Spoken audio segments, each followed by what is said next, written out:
Open Your Eyes is brought to you by the Belize Bank, our country, your bank, and Smart, bringing people together.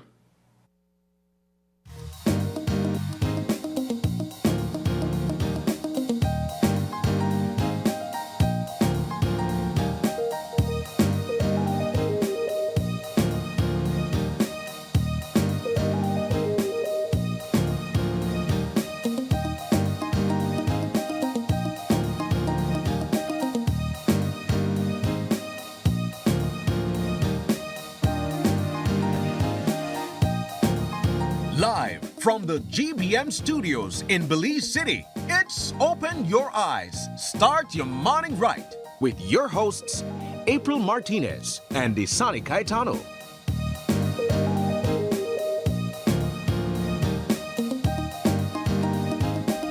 Good morning and welcome to Open Your Eyes. Start your morning right. I am Smithy Caetano. And I'm April Martinez. Good morning and welcome back. Good morning, April. Good morning. Good morning, man. How you feeling? Feels like I've been gone for a while. You were gone for a while. You were gone for a week.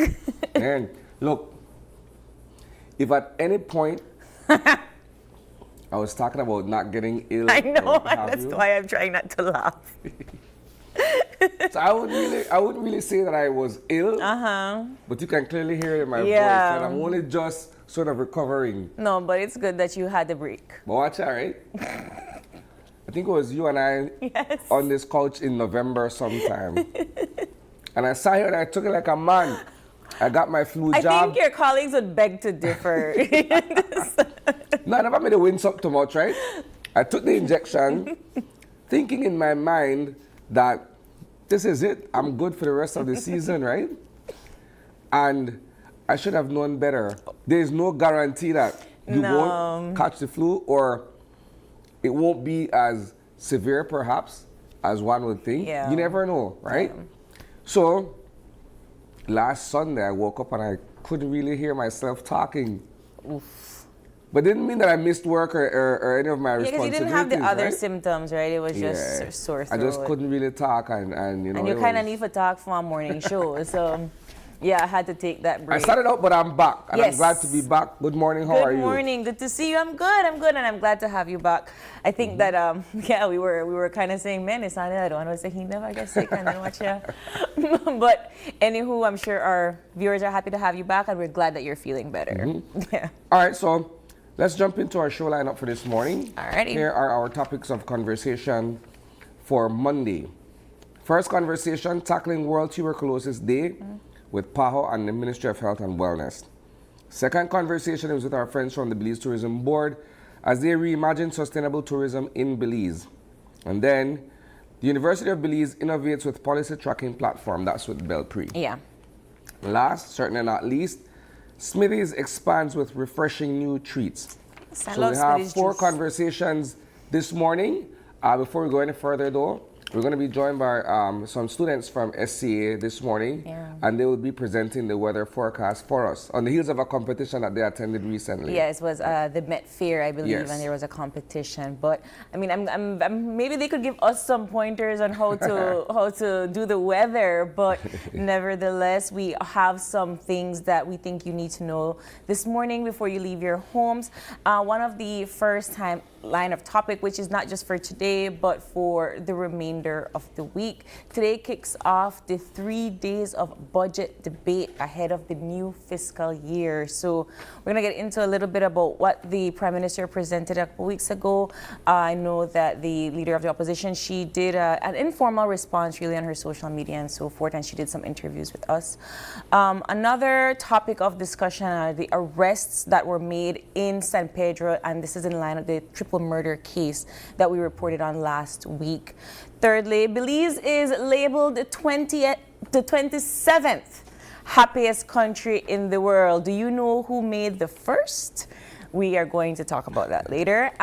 Fort Liz Santa Familia ranchers call for action amid suspected screwworm outbreak. And it's not on the list, but this just happened, I think, about an hour ago, where President Donald Trump says that he is going to postpone the strikes on the Iranian power plants. So that's more on the international side of things. But yeah, those are some topics that we think you need to know this morning.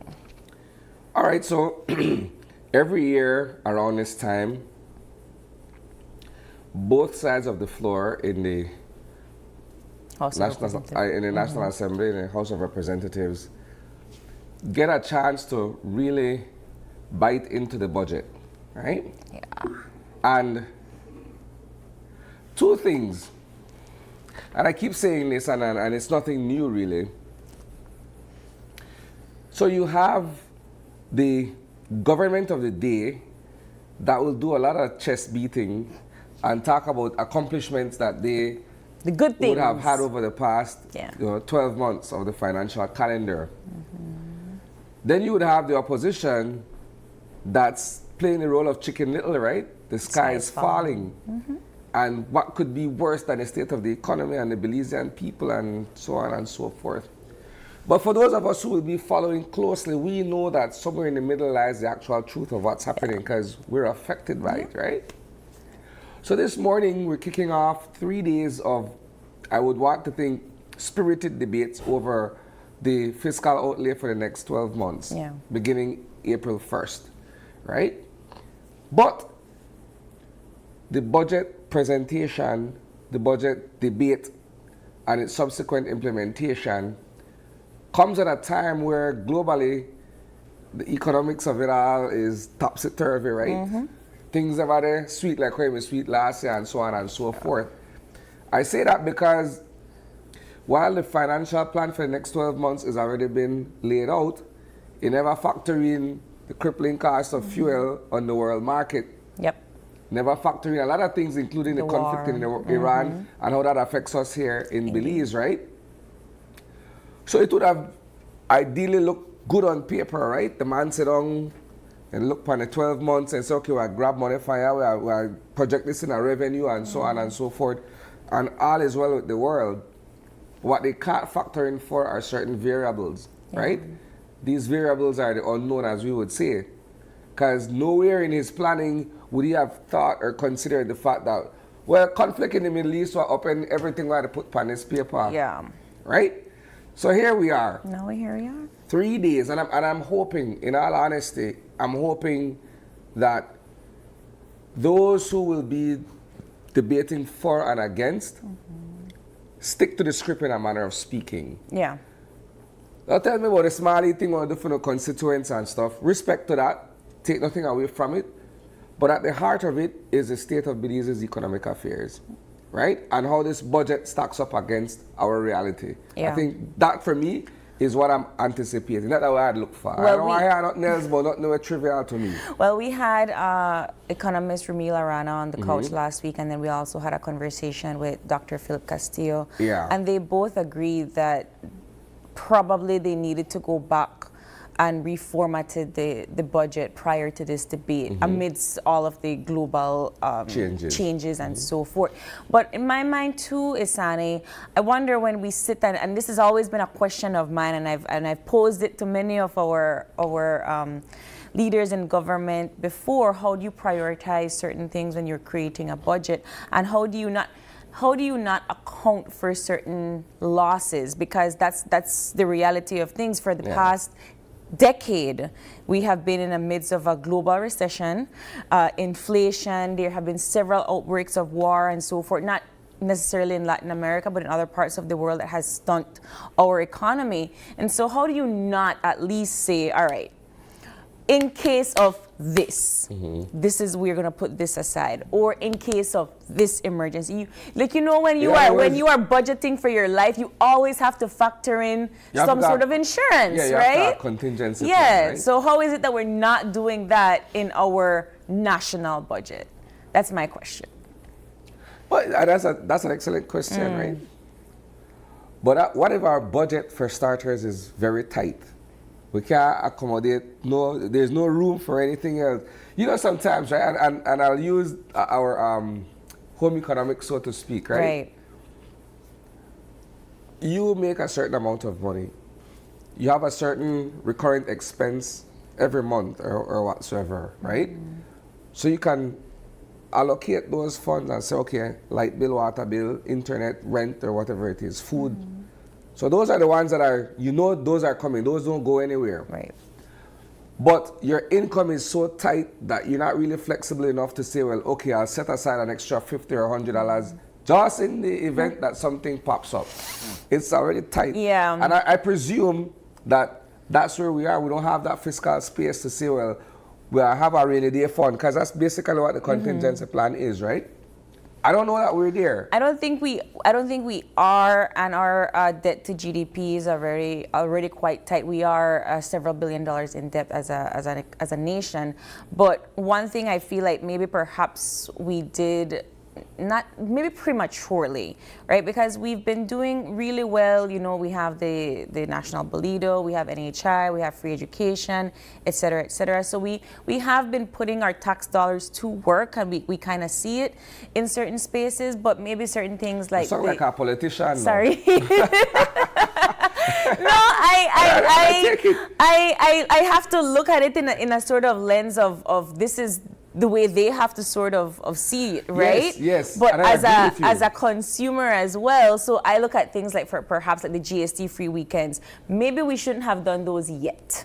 What? Right? Yes, because we make haven't losses. done enough.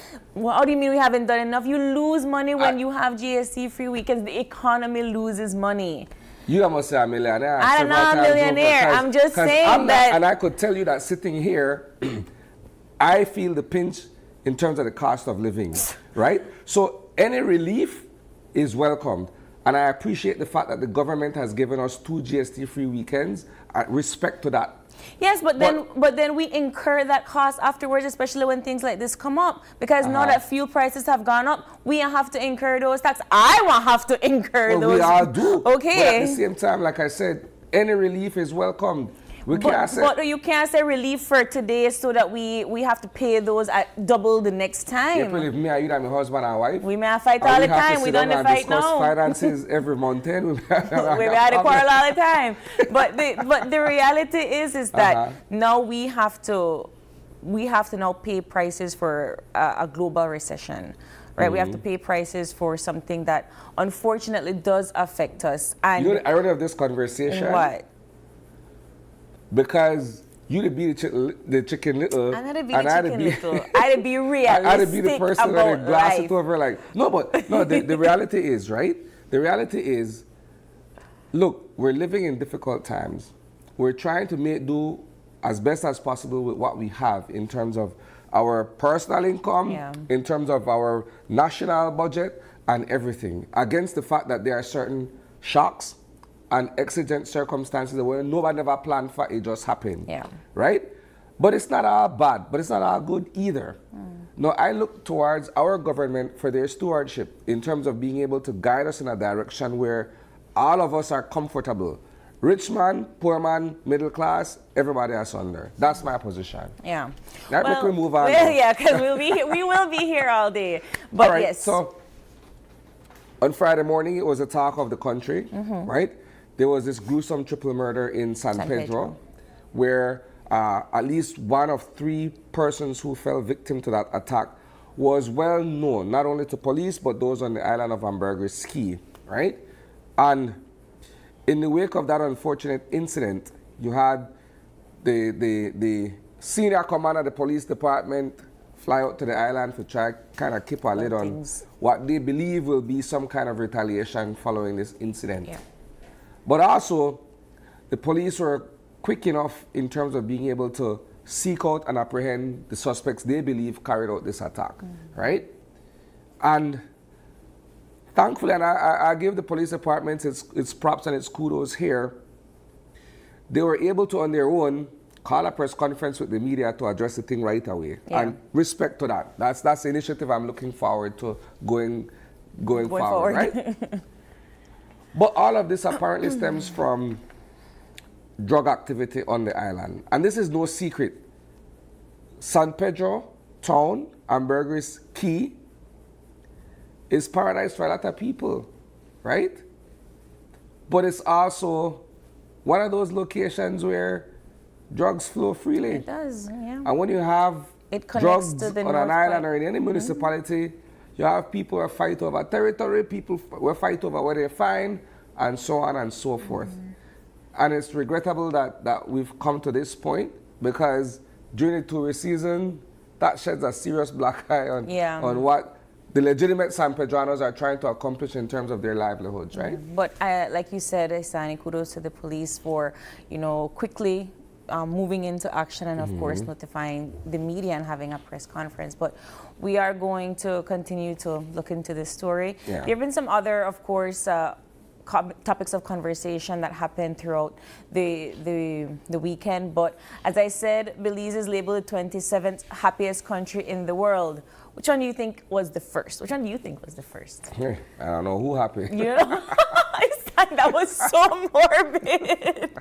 Oh my goodness. Wow. If I never know what do you look at state of the world? What is happiness? How do you measure happiness? That's relative. I woke up happy this morning. I woke up happy this morning and I'm glad as to well. be here. But yes. I think the first, if I'm not mistaken, and somebody could correct me on that, I think it's Finland. Finland is the happiest country, and then followed by Iceland.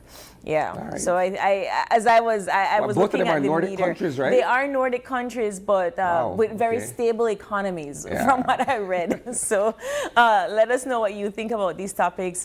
Yes, go ahead. No, I was just about to say, April, we're going to take our first commercial break. When we come back, we're going to be joined by the students from SCA, and they're going to be presenting the weather this morning, but we have a chit-chat coming up with them. Stick around, we'll be back.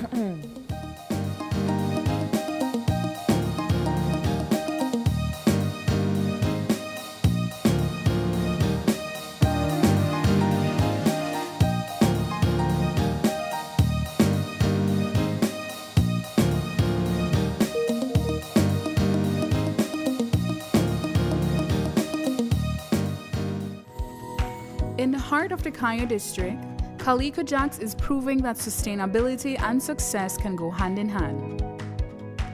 When Calico Jacks wanted to move to solar energy, the biggest difficulty for us was the finance. Belize Bank believed in our vision, and we are very happy and grateful that they gave us this opportunity for the financing. Through the Credit Risk Abatement Facility, a partnership between Belize Bank and the CARICOM Development Fund, small and medium businesses can access financing for renewable and energy-efficient solutions with reduced collateral requirements. Here at SCSB, we're grateful for Belize Bank to make it easier for our clients to go green. We're proud to work with businesses like Calico Jacks to help them lower their costs and their carbon footprint.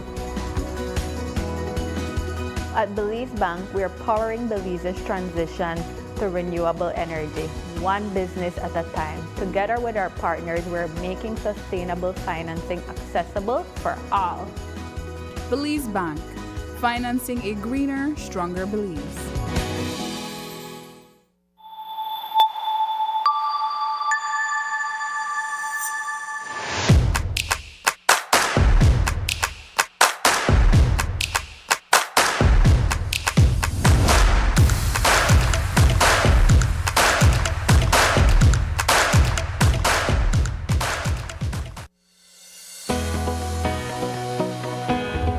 Connection isn't something you switch on. It's something you build together. Connected through culture. Culture isn't preserved in silence. It's kept alive through participation. Connected through education. Education doesn't always look like a classroom. Sometimes it looks like someone taking the time to teach and someone else choosing to learn. Connected through sports. Before the wins, before the applause, there's belonging. Here, young people learn more than how to play. They learn how to stand together. Connected through community. Community isn't a campaign, it's showing up. Not once, but every time it matters. Connected through you. Behind every connection is a person who cares. People who listen. People who stay. We don't just connect services, we connect you to your world. Connected through every chapter. Smart, bringing people together. GBM is turning the spotlight home. All Belizean, all day, every day. We're bringing to you more local and regional programs than ever before. relive the classics you love. Plus, enjoy brand new stories that celebrates who we are, our people, our pride, our Belize. So whether you're at home, in the office, or on the go, keep GBM on, because now more than ever, Belize is on TV.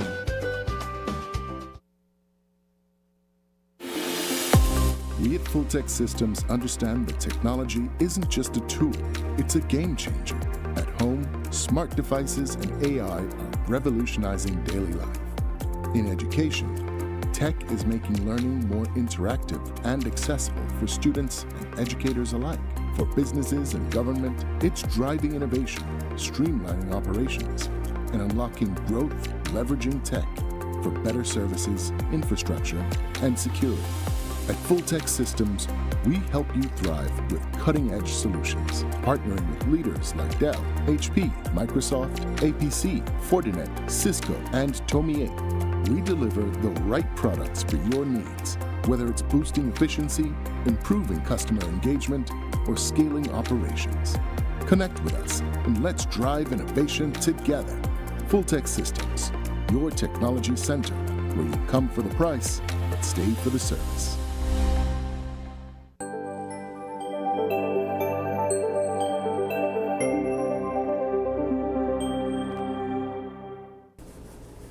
Good morning, Belize. My name is Mia Pollard, and I will be presenting the weather forecast brought to you by the National Meteorological Services of Belize. So today's temperature on the coast, it's 83 degrees Fahrenheit to 74 degrees Fahrenheit. Inland, it's 87 degrees Fahrenheit to 66 degrees. On the hills, it's 74 degrees to 60 degrees. Today will be sunny with a few cloudy spells, and tonight will be partly cloudy with some showers. If any, there will be light and isolated. The extended forecast on Monday, it's going to be 84, 87, 83, and 87 on Tuesday. On Wednesday, it's going to be 84 and 88. And on Thursday, it's going to be 84 and 88. The astronomical forecast, the sunrise was at 5:54 a.m. and the sunset will be at 6:04 p.m. and the moonrise will be at 9:18 a.m. and moonset at 11:03 p.m.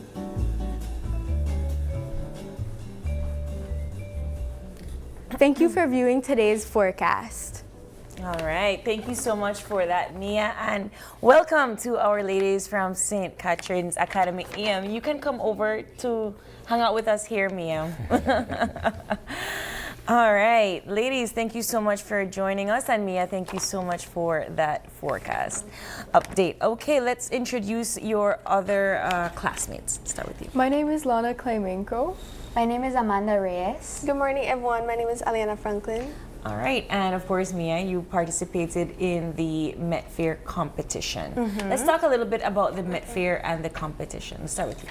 So basically, we attended the competition on Friday, and they basically just presented the winners of the competition. And I think that it was really important that we attended, because I think that our youths need to be kept up to date with the weather, because usually it's mostly like our parents who deal with that, and like we don't really like, it's just weather, so we don't really like think deep into it. But I think it's really important for us to stay informed. Yeah. What was the competition about? We basically had to create a video that was presenting the weather forecast. So yeah. How did you guys learn anything new about forecasting, or how the weather is, the science of the weather, should I say? Honestly, all I learned was, well, mostly what I took away from it was the weather forecast, and the people that work at the Meteorologist Center. They're very important, and their role is very big, and sometimes we often overlook them. And it was kind of challenging, but I had my team, my girls with me, so it was fun. And we did it in such a short time, but it was fun. So you guys got to go to the Meteorological Service Department. What was that like? It was only me that, Okay. yeah. Well, not the exact department, but we went, like, they had this thing in Belmopan where they had different booths of, like, Nemo and, like, a bunch of different other things that, like, big companies in Belize, and we just got to explore and, like, talk to everybody, so we got, like, really got an insight of what's going on. So what's going on at the National Meteorological Service? What do you think about the weather? I feel like most times, sometimes it's unpredictable. Like it could be a very sunny day and then all of a sudden it's rainy and like cloudy. So it was nice to like learn about like the weather and how they It's interesting. and like how it. It's interesting you'd say that because I believe in terms of like meteorology, the scientists have gotten better at forecasting because if you look back a couple of years, perhaps a few generations ago, it was a guess more likely what's going to happen with the weather. Now you have weather patterns where you could predict 3 weeks, 4 weeks in advance what will happen, right? Yeah. That's why, like, we really appreciate them, because if we want to go on a key trip one weekend, we're like, hey, the weather's going to be sunny for that day. We all love going to Key. It's Yeah. like our favorite thing. Yeah. I recently learned, like, what are isolated showers? When they say something is an isolated shower, did they explain like those things to you guys? Not really. We had it in our video. Sorry? We had it in our video.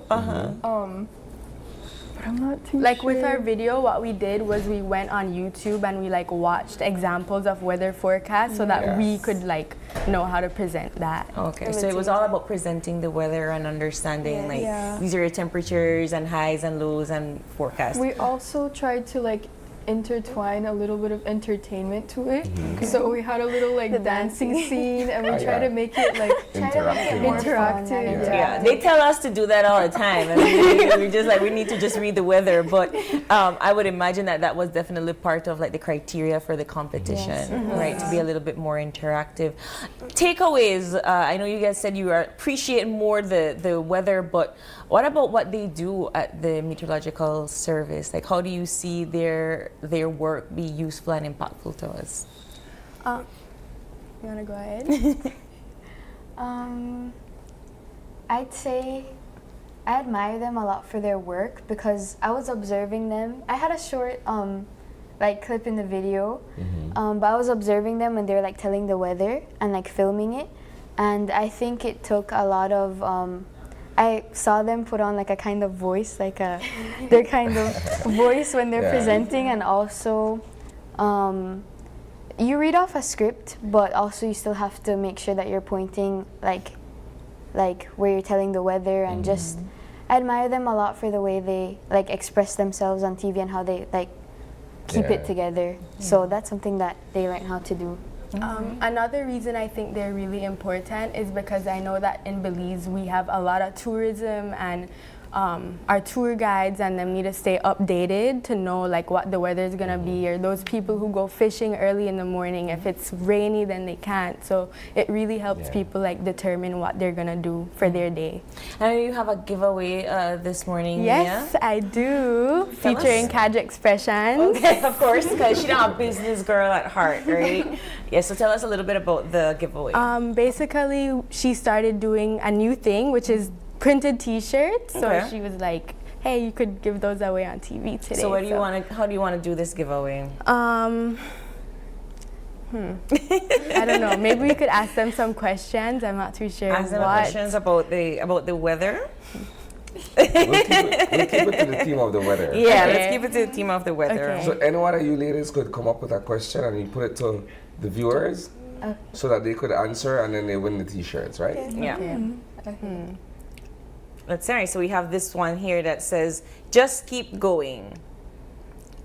From what month is like the hurricane season for That's Belize? a good question. Okay, what is the hurricane season in Belize? So in order to win this Just Keep Going t-shirt, you need to be the first person to go in our Open Your Eyes Belize Facebook page live and answer the question, what is the hurricane season in Belize? Okay, next question. There's this other t-shirt here that says, "She believed she could, so she did." Oops, I got messed up this thing here. Hold on. She believed she could, so she did. It's a cute pink tea. Okay, so my question is based off something pretty new that I got asked when I was at the competition, and it was, when is the season in Belize that we usually are prone to fires? Okay. So you have to be like kind of, yeah. Yeah, right. So this one is the fire season in Belize. So one is the hurricane season, and one is the fire season in Belize. And you get to walk away with these 2 Casual Expression t-shirts. Ladies, wonderful. Thank you so much for joining us this morning. Thank you for having us. And congratulations. Thank you. All right, we take another quick break, and when we come back, it's all about tackling World Tuberculosis Day with PAHO and the Ministry of Health and Wellness. We'll be right back.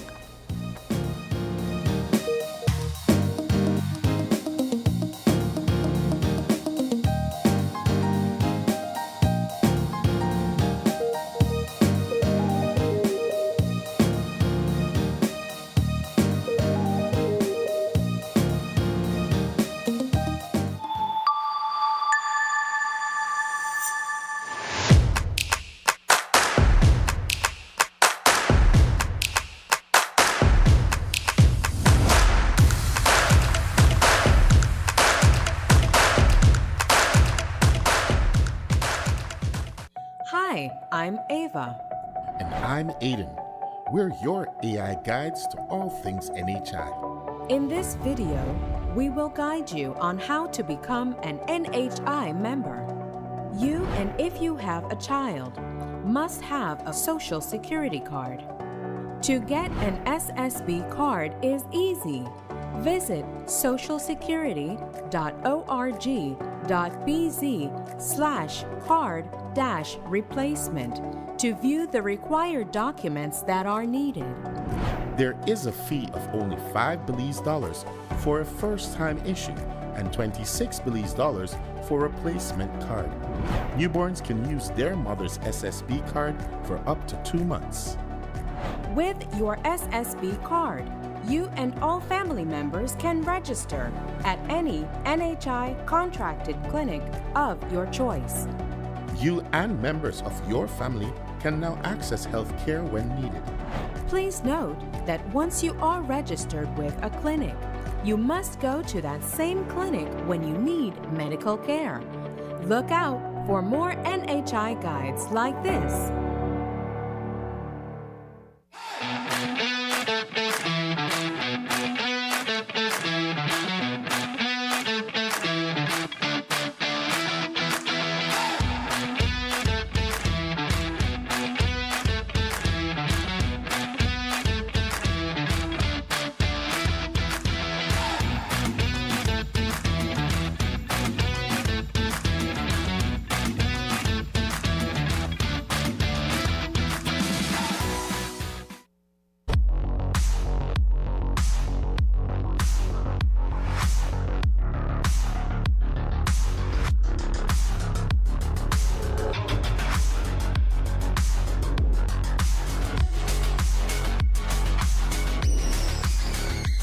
Get your body sculpted with gym equipment and accessories from Benny's. Quality and savings.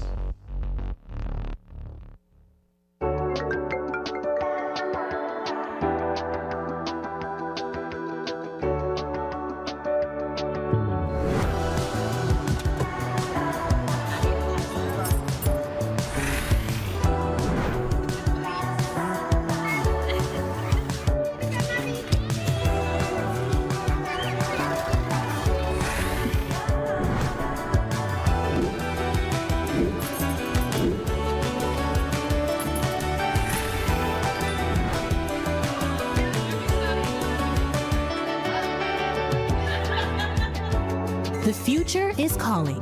Belize Bank. Your future, our commitment. Look here, your kitchen light there and you've never been in the kitchen. But I'm going back in there right now. And the coffee maker? Just to try keep my coffee warm for later. Where do you know? I'll try to think more to eat.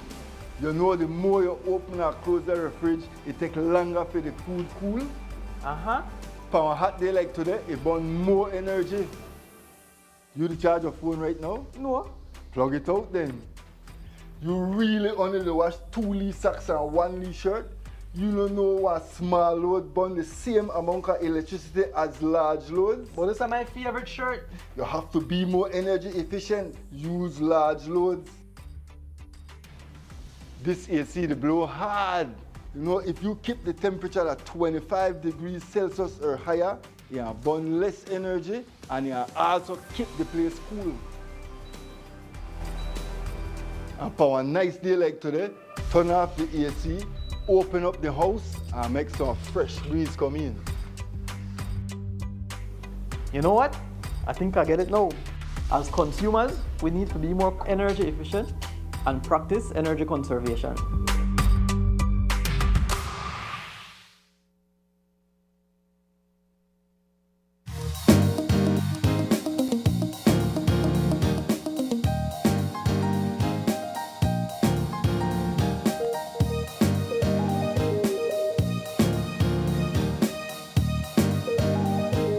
Welcome back, and joining us for our second conversation, we're discussing World Tuberculosis Day. We have joining us Dr. Karen Bell, and she is a representative of PAHO and WHO in Belize. Good morning, Doc. Good morning. Next to her is Nurse Juliet Smith, and she works at the Chest Clinic in the Central Health Region. Good morning. And Dr. Joshua Canole, who is the Assistant Deputy Director of the HIV/TB program over at the Ministry of Health and Wellness. Good morning. Good morning. Good morning. I know the conversation is surrounding tuberculosis and World Tuberculosis Day, which is observed tomorrow, which is March 24th. Yes. Right? But do people really know what tuberculosis is and perhaps how they detect it in other people? What is tuberculosis?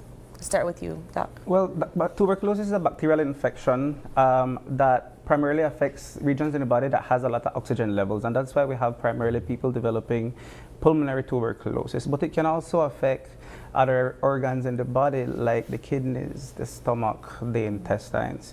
And yes, people to some extent are aware, but a lot of people still believe that it's something of the past, which, to be honest, about 2 centuries ago, there wasn't treatment for tuberculosis, but there is treatment now for tuberculosis, and so it's something that is treatable. While we may not be able to prevent it from occurring, it is treatable, and there is treatment available within the country of Belize. You know, it's interesting you'd say that, Dr. Canole, because I too was of the impression or the belief that tuberculosis is something that's behind us. You know, like when they declare Belize malaria-free, I was also thinking that tuberculosis is something that's, you know, in the distant past. What are we looking at perhaps in terms of preliminary figures or statistics where that is concerned? Well, every year the country reports tuberculosis case. It's always less than 100 new infections, and that continues to be the case. Even the preliminary report for last year is indicating less than 100 new infections within the country of Belize. Some things that have remained relatively stable, that it primarily occurs in men, which is aligned with the global statistics, and within the age range of about 35 to 49, those are the age ranges that are more severely affected or that have new incidents of tuberculosis throughout the country of Belize. There are cases that occur in children, though those are less than in adults. Sorry, go ahead. I'd just like to give the global perspective. So tuberculosis is the world's most deadliest infectious disease. And it really is a testimony to the strength of the health system in Belize, that most Belizeans don't know about TB or are not aware of it because of the good work that the Ministry of Health has been doing over the years. But globally, after 2015, when, you know, the world tried to achieve the Millennium Development Goals and it wasn't achieved, the World Health Organization and its partners created the NTB strategy. And it really focuses on trying to get a world with no TB, no TB cases, no TB deaths, no catastrophic financial costs for TB patients. And it really is looking at trying to reduce the number of new cases by 90% compared to the 2015 figure, and the number of deaths by 95%. And if we look at the global estimates, in 2024, there were some 10.7 million new cases of TB globally, and some 1.23 million deaths. And there were about 400,000 persons who had drug-resistant TB, which is difficult to manage, very difficult to manage, and we don't want that. But since 2000, there have been 83 million lives that have been saved. TB actually can be prevented if we diagnose it early, and persons who have TB are treated to the point of being cured so that they can't infect others. Although TB is the world's most deadliest infectious diseases, it is not the most infectious. One active TB case can infect maybe 15 to 18 people for the year if they are not treated. But compared to other diseases like measles, it's not as infectious. Measles is much more highly infectious than TB. But TB, because of the organs that it affects, especially the lung, if it is not treated properly, it can lead to death. I want to go back to part of the statistics that you shared earlier, Dr. Connell. In terms of the trend or the patterns, why is it more prevalent among men than it is in women or children? And children, there's no balance. Well, a huge part of it has to do with health-seeking behaviors as well. Men typically do not going to get screening. Men can be sick for long periods of time and just continue pushing through. TB is an airborne bacteria, spread through cough, sneezing, close proximities. So you'd find areas that would be very conducive to the transmission of TB would be households that are smaller, large households that have less space for people to live in, prisons, schools, all of these things. So that would be one of the reasons for men would be the health-seeking behavior as well. Could you not misdiagnose, but as people that are perhaps experiencing the symptoms, would you be able to confuse it for something else? Well, for TB, we use WHO's 4 questions, right? We ask, is there weight loss, night sweat, cough, and what's the third one, the fourth one? Fever. This is for 2 weeks. So anything that's over 2 weeks, those are the questions. And yes, it could be confused for another disease, a virus or another bacteria. However, within the country of Belize, we do have tests that are readily available for anyone that needs them throughout our government institutions across the country. So while there might be an initial suspicion that it might not be TB, we can rule it out by doing these tests. Nurse Juliet, I would like to get you in a conversation because you work at the chest clinic, right? And I would imagine that you would have to deal with these patients on a regular basis, if you would. When they come in, how do you test and how do you screen them and how do you necessarily distribute treatment for them, if that's necessary? But the testing that we do is the gene expert test, the sputum test that was sent to the lab to detect if they have the bacteria. And then we will do the chest x-ray. And based on those, the doctor will make the diagnosis and then we will give the treatment from there. What does the treatment look like? It's a combination of 4 antibiotics. For the first phase, they have 2 phases. The first phase is 2 months and the second phase is 4 months. The combination of 4 antibiotic, vitamin B, and folic acid. But it depends on your weight and how much tablet you will take for the day. You could take as less as 2 tablets or up to 5 tablets along with the vitamins. I would just like to say that there are newer tests now, because in the past, using culture, it would take 6 to 8 weeks to get a diagnosis of TB. But now with the gene expert, which is a test that amplifies the genetic material in the bacteria, you can get your results in 2 hours, up to maybe a week or 2 as an initial diagnosis. And what is important with the gene expert as well, with these nucleic acid amplification tests, it can also help to detect early if there's any resistance to the medications that are used.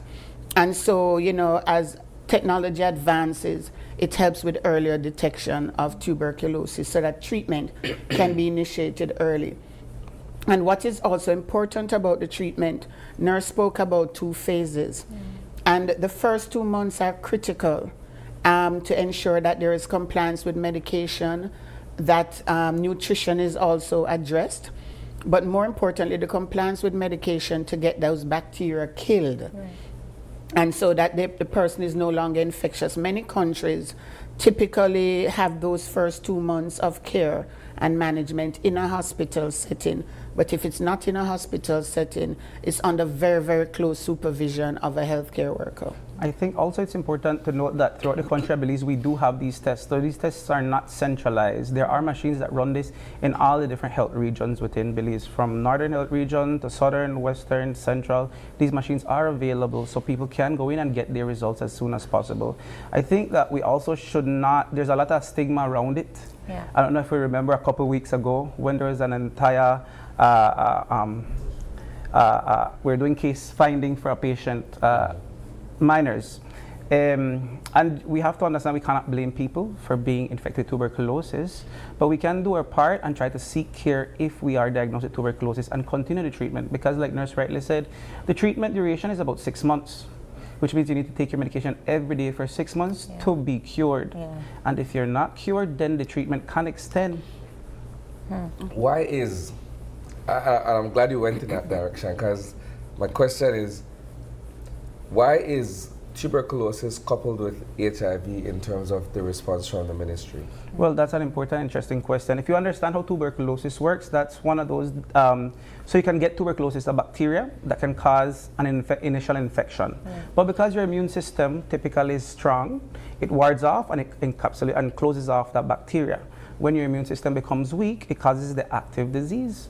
And so people who have HIV, what does HIV do? The virus enters your body, takes down your immune system, and then it can make the disease then start to appear. So this is why our approach with HIV and TB, HIV is that way. We try to make sure anyone who is recently diagnosed with HIV is screened for TB, and anyone who is screened for TB is also screened for HIV. Yeah, but you can get TB without Yes, you do not necessarily have to have HIV to have TB. Again, TB occurs whenever there's a weak immune system. So someone who has malnutrition, someone who has diabetes, these are all people at risk. Anyone who has any type of component that could lower their immune system. Yeah, I find that perhaps maybe that's why people don't want to come in sometimes and get diagnosed, because they find that it's this correlation with HIV and TB. Do you think that this is something that's an issue? Well, most of our patients aren't co-infected. So that means that most of our patients who are recently or newly diagnosed with TB do not have TB and HIV together. Yes, it occurs because we understand the mechanism. We understand that people who have who are immunocompromised can develop TB, but that's not the case. And yes, of course, that could be one of the contributing factors, and no one wants to be ill. Yeah. And I think that the stigma that has traditionally surrounded tuberculosis, which is quite a debilitating disease. If you see someone with active TB who has not been treated, they look very ill. A lot of weight loss, sunken eyes, you know, and they're all constantly coughing and bringing up sputum. But I think that we have a lot of work to do as healthcare workers and the general public, civil society, to educate people about tuberculosis. Tuberculosis is a chronic illness, just like hypertension or diabetes.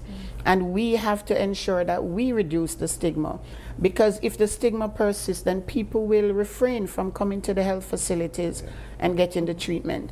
And the management of tuberculosis has to really be strengthened through the primary healthcare system, you know, taken close to where people live and work. So having doctors being able to detect it early, having the diagnostic test close to where people are in the community, having access to the treatment so that they don't have to come all the way into the Belize city for treatment or management. Having the testing, you know, and the management and the care provided close to where people live and work in the communities will also help. So what are we doing to observe World TB Day? Well, throughout the country of Belize, there have been a list of activities that's been occurring from the beginning of this month. All health regions have submitted their calendars. I'm not sure if you guys have the calendar, but we can share that with you for activities. Specifically within the Belize district, I know that Nurse has been very active this every month. She's active, but this month we take it up a bit extra, no? Yeah. We're focusing more on adolescents this year. Our activities are more based on youth for youths. We have Special Olympics. We have Department of Youth Service and Sports Council. Starting tomorrow, we have activities at the hub. Okay. What do those activities look like? We have games, health education, fireside chat. Yeah. And also, this is throughout the country, I believe, because recently, I think last week or week before, in Belmopan, they went to the city council to do screening, Ministry of Human Development. They go throughout the call centers, are giving screening to whoever wants it to be done. And of course, this is coupled with health education, with anyone who wants a HIV test as well. We try to take a nutritionist in. So these are activities that have been ongoing from the beginning of this month and continue throughout the year. And the World Health Organization and the Pan American Health Organization are also having activities throughout the world and the region. So there will be a webinar to educate people and to have further discussions about tuberculosis. There's a lot of educational materials that's been put out there in social media, videos as well with information. And in 2023, September, there was a high-level meeting at the UN on tuberculosis, where global leaders committed to ending TB to ensure that there was adequate resources for diagnosis and treatment, committing to universal health access. And I really want to commend Belize and the Ministry of Health and the government, because if you recall, in October 2023, the government removed user fees from public hospitals and health facilities. And this is really something that will help to improve health-seeking behavior and improve access. And universal health access is one of the things that the global leaders committed to, and to ensure that there's adequate diagnostics and access to medication. And so all of these discussions will continue throughout this week as we celebrate World TB Day. Is it too ambitious for one to think, or for us as a people to collectively believe that we can rid ourselves of TB altogether? It's not too ambitious. Yes, we can. I mean, look at Belize. We're considered malaria-free. Yeah. We have had elimination of vertical transmission, mother to child. We're certified for that. I mean, it's not too ambitious. I believe, like Dr. Karen said, once we have the right support. And remember, the theme is Yes, We Can End TB, led by countries, powered by people, which is important. It shows that we need to have that cooperation. We need to have that buy-in from the government, yes. We also need to have the support from the people to actually do this. And this is possible. And TB is one of the diseases that can be easily cured once it's detected early and treatment takes place. And in fact, tuberculosis is one of the diseases in the PAHO's disease elimination initiative, where we're looking to end about 30 diseases or eliminate about 30 diseases by 2030. And tuberculosis is one of them. And the WHO's NTB strategy clearly outlines all the actions that need to be taken by governments, civil society in partnership with the public sector, etc., to be able to end TB. So you just have to actually go and get tested and get diagnosed, and then you're able to see how we can tackle this. Yes. Thank you all so much for joining us this morning. It's been a pleasure. And we don't say Happy World Anything Day when it comes to disease, but thank you so much for raising awareness and bringing this education to our viewers. We're going to take a quick break, and when we return, it's all about the Belize Tourism Board. They reimagine sustainable tourism in Belize.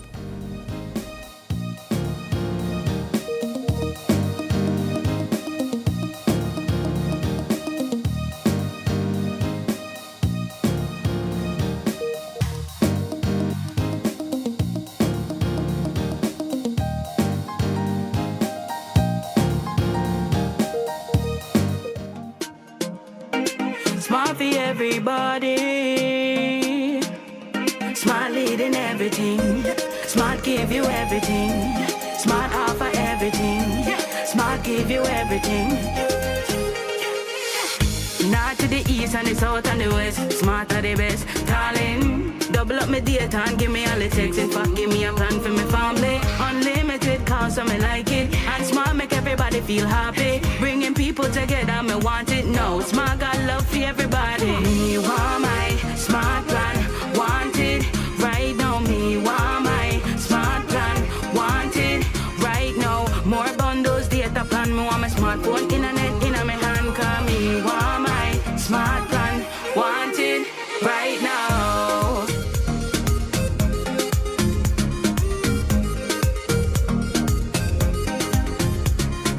Smart.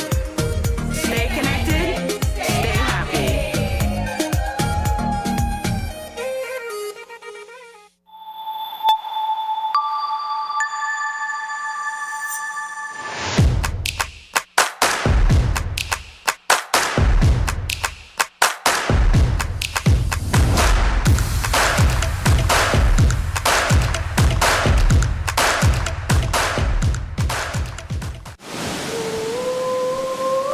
What happens when you step off the edge? Too late to back out now. He said I'm ready. No, I'm not. And land somewhere unexpected. Sometimes it breaks you open. Wild at root? That is very bitter. But sweet on the tongue. Where history calls out, and you answer with open arms. This isn't just a journey. It's across borders. That was amazing!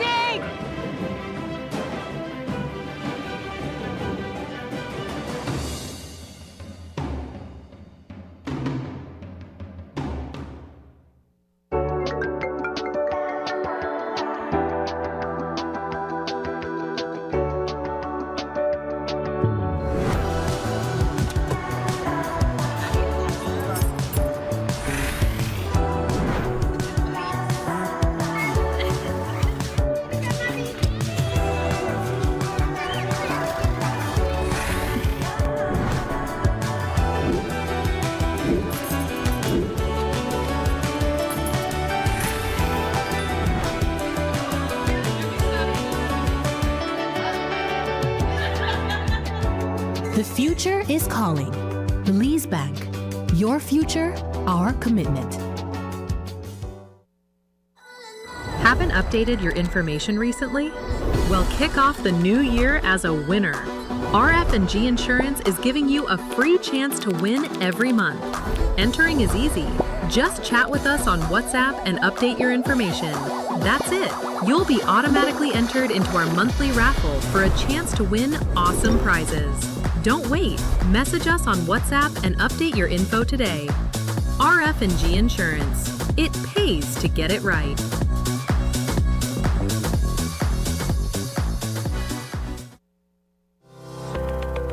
Galenia Hospital, located in Cancun, Mexico's premier tourism destination, is a state-of-the-art healthcare facility that provides highly specialized medical services. We are Quintana Roo's biggest private hospital with board-certified doctors and staff. Some of our services include cath lab, adult intensive care unit, neonatal intensive care unit, emergency rooms, operating theaters, ambulance services, and more. We are a medically accredited hospital by JCI, Accreditation Canada International, and General Health Council, providing extraordinary care in every specialty, from our cardiology department to our neurology center. We are focused on treating the entire person, body, mind, and spirit. Contact us at medicaltourism@hospitalgalenia.com or visit our website at www.hospitalgalenia.com. Come to Galenia Hospital in Cancun for a truly personal medical care experience.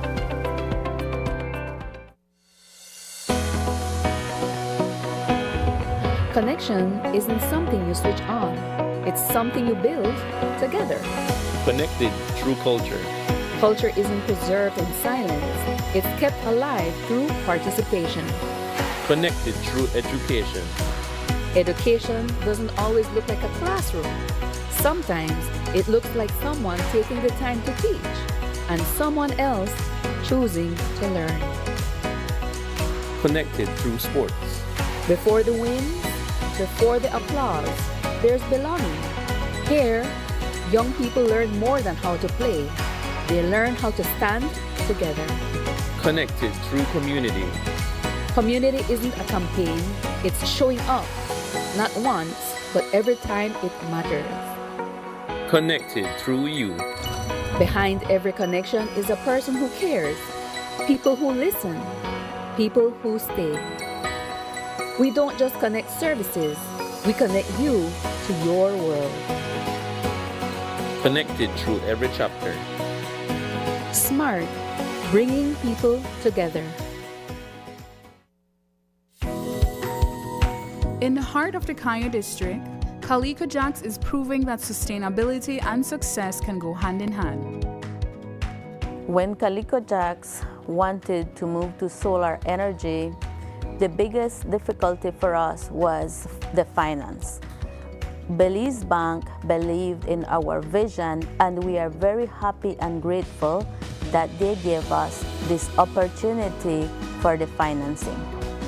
Through the Credit Risk Abatement Facility, a partnership between Belize Bank and the CARICOM Development Fund, small and medium businesses can access financing for renewable and energy-efficient solutions with reduced collateral requirements. Here at SCSB, we're grateful for Belize Bank to make it easy for our clients to go green. We're proud to work with businesses like Calico Jacks to help them lower their costs and their carbon footprint. At Belize Bank, we are powering Belize's transition to renewable energy, one business at a time. Together with our partners, we're making sustainable financing accessible for all. Belize Bank, financing a greener, stronger Belize.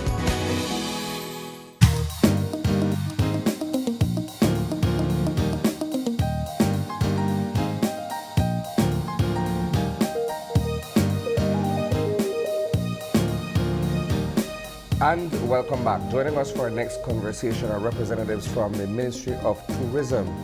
In studio with us this morning is CEO Nicole Usher. Good morning. Good morning. And she's joined by Erin Gongara, the Sustainable Tourism Coordinator at the BTB. Good morning, Erin.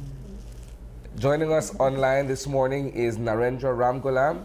He is a Deputy Director of Sustainable Tourism at the Caribbean Tourism Organization. Guys, good morning. Good morning. Good morning. Good morning. Good. So we're talking about sustainable tourism, right? Let's begin by getting an overview of what that is and what it entails, and then we could go into all other activities pertaining to sustainable tourism. So if you want, I can start. Again, thanks for having us, and it's always good to be on Open Your Eyes to talk about tourism, and thanks for the opportunity. Sustainable tourism is the type of tourism that we look to do in Belize, and obviously sustainable tourism is something that all tourism destinations are looking at right now.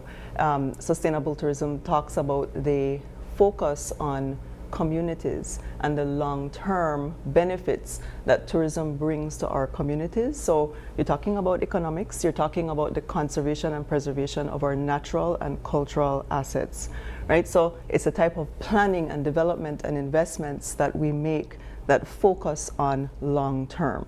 So that's the easy definition, and we have experts here from CTO that talk more about that, but that's really the focus. Please, if we could add in some. Yeah, so let's get your take on it, Mr. Amgalam.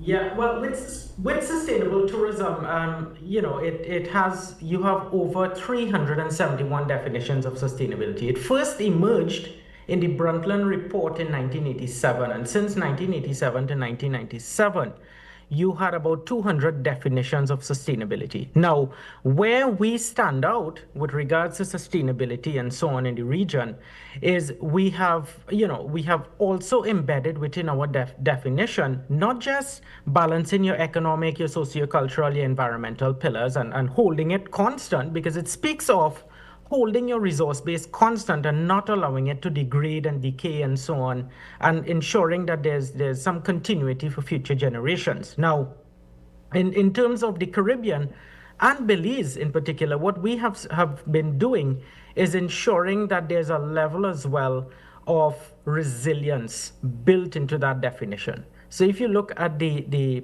definition and the concept and how Belize goes about planning and developing and designing their tourism products, you would see that there's an element of resilience. Whether it's human capital resilience or whether it's climate resilience or carbon positive resilience built into it.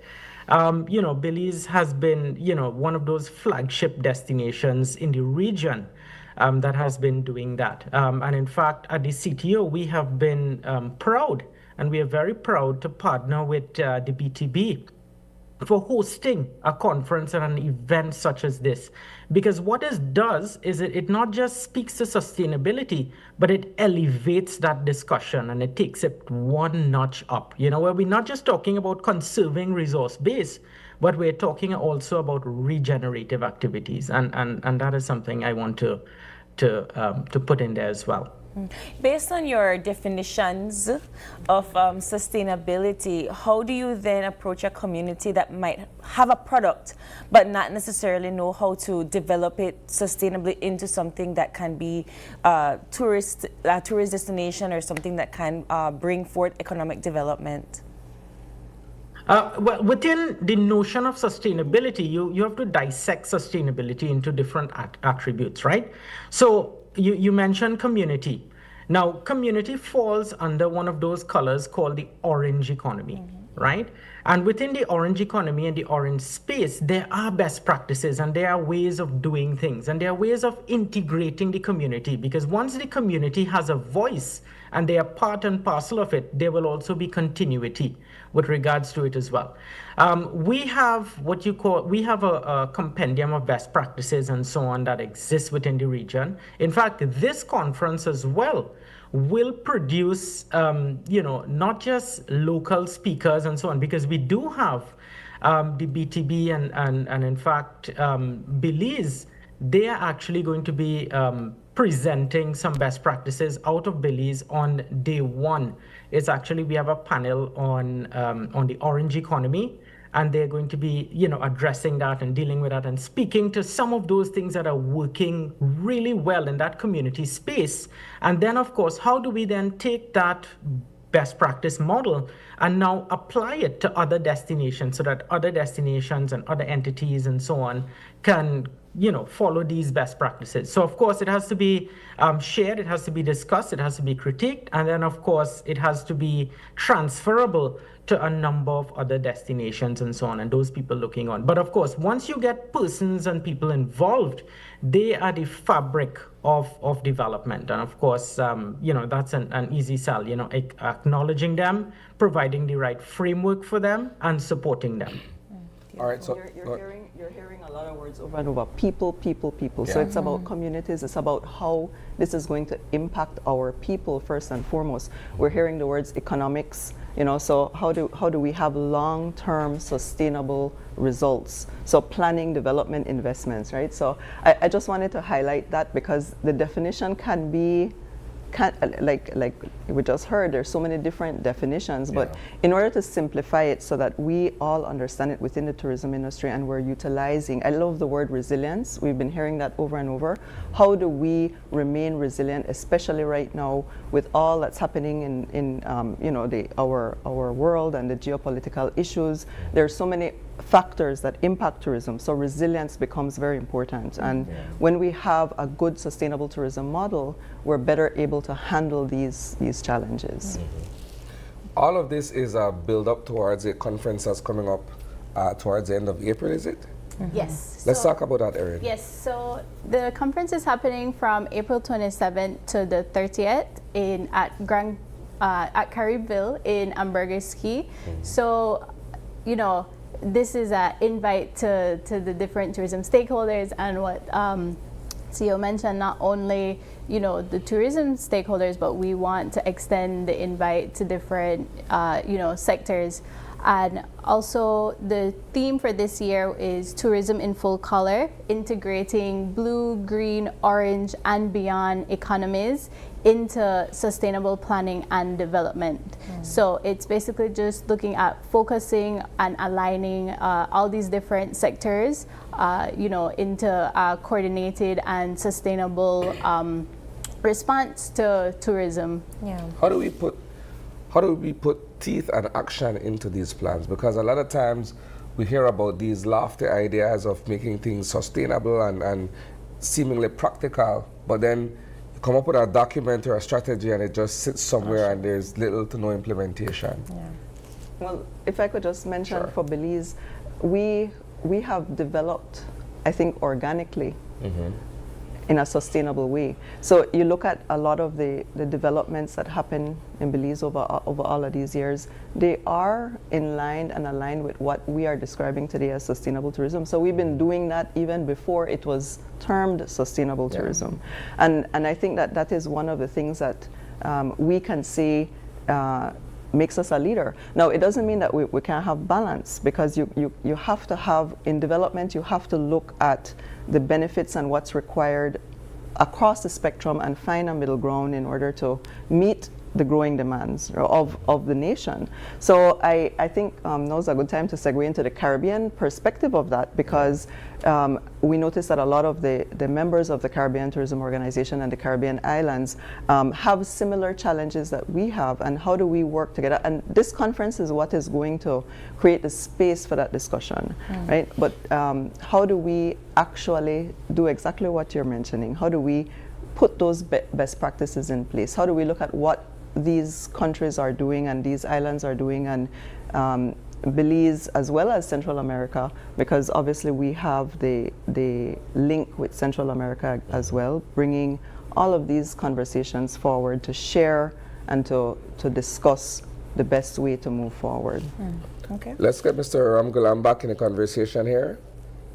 All right, and I would say as well, just to add to it, is that in tying in what all this means is that Sustainable Tourism Conference 2026 is not just another gathering. I know you said, sometimes you gather and you get all the data and it comes into a document and then it remains on a shelf. But no, this year it's different. It's not just a gathering, it is a solutions lab for the Caribbean, We're bringing together voices that don't usually sit at the same table. Tourism leaders, you have blue economy specialists, technology specialists. We have Mario Spadina coming in.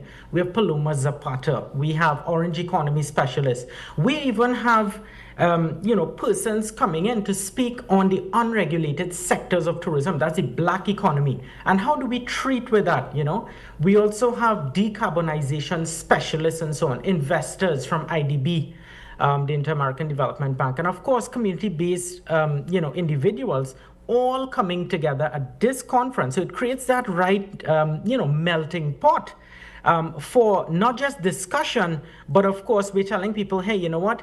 Come for the discussions, make some collaborations, but leave definitely with some solutions, because the truth is simple, tourism cannot succeed if the systems that it depends on are failing. Our oceans, our ecosystem, our communities. So what we're doing is we're trying to bring all of these different pockets, in one space to create those solutions and those best practices so that we can go back and actually implement. It becomes easier to implement because you would have made those connections as well.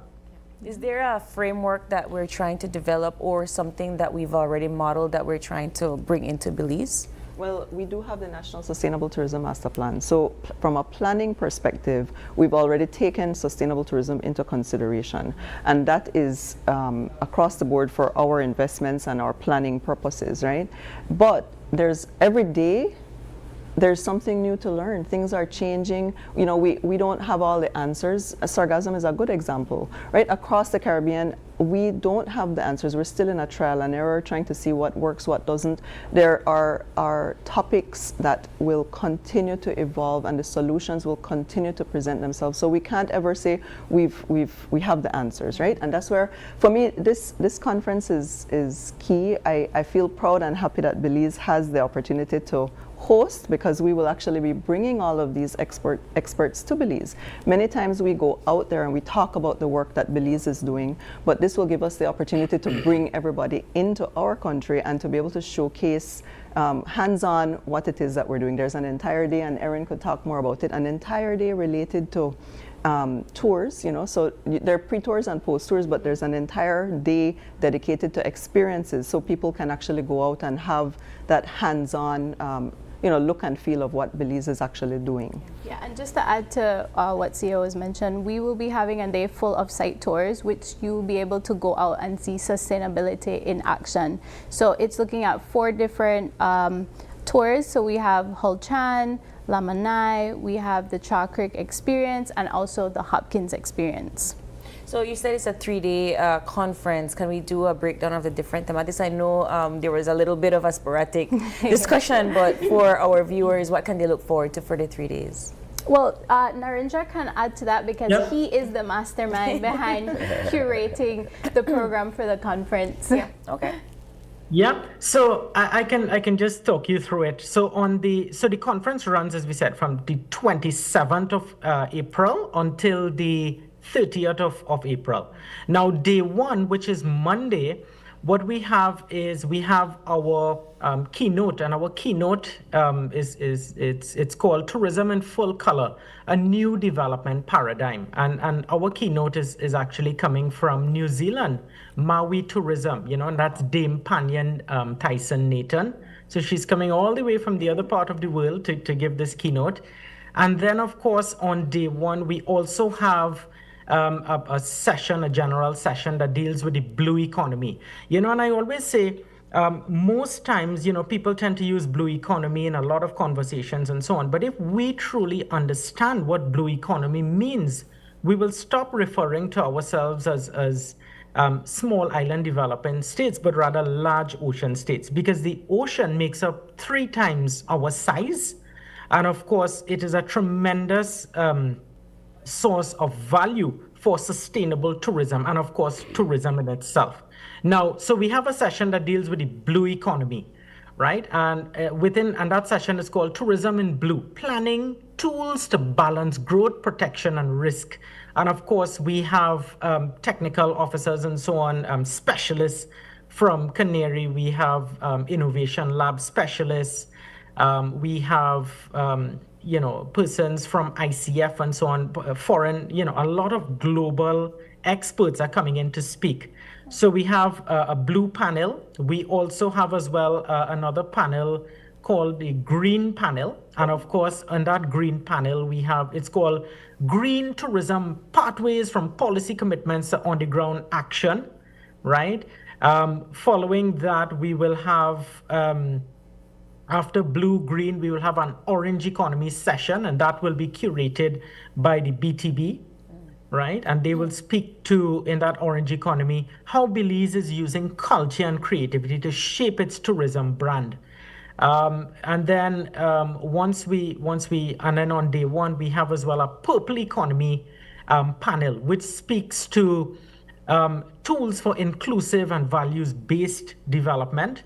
And in fact, one of the speakers on that panel is actually the Deputy Minister of Tourism and Culture from Sierra Leone. So again, we have another foreign individual coming in, international speaker coming in. On day 2, that's the day we have a lot of breakout sessions. So we do have a featured speaker on day 2, and that is climate risk from applying the color economies in Caribbean tourism. And that speaker is Professor Dale Weber. And that's the ambassador for climate and climate change and so on. He's coming out of Jamaica, and he's a really dynamic and fantastic speaker. And in fact, climate is one of the main reasons why we have so many unpredictable weather patterns, storms, hurricanes, and so on. And of course, it's directly linked to sargassum and all of these other externalities of tourism. So we do have a session dedicated towards that. We also have as well a ministerial roundtable, and we have the Minister of Tourism from Belize, right? The Honorable Anthony Miller. He's going to be speaking on that panel with some other ministers and so on, and they're going to be talking about building Caribbean tourism in full color, ministerial perspectives and insights, giving that deep insight into how they are going to diversify. We also have a cruise panel dealing with the blue economy, stewardship, and local impact solutions. We have another breakout session on tourism, gender, and youth, creating the pathways for decent work and entrepreneurship. And if you look at the global scheme of things, they're always asking for, for any entities or any conference to touch on sustainable development goals number 5 and 8. And of course, we have panels that actually check those boxes off. We do have as well balancing growth and governance, looking at Airbnb and the black economy. We do have sessions on day 2, again, breakout sessions talking about the brown economy. We do have confirmed as well Alistair McLean from the Inter-American Corporation on Agriculture. We have Sean Bohr from CARICOM. coming in to speak on that brown economy. We do have a silver market session as well, where we'll be talking about the silver economy. We do have a technology and the yellow economy segment, and I have Mario Spadina coming. I didn't realize how many colors. and this just shows you that tourism does not operate in silos. Yeah. I mean, we have to bring all of these colors and all of these development paradigms into one space. We have carbon sessions. We have we have 2 master classes happening at the same time. So we have Paloma Zapata. She's going to be doing one on climate smart tourism, talking about tools and so on for protecting destinations and driving sustainable growth. We're going to have as well Selini from George Washington University talking about resilience. We started the conversation this morning speaking to resilience.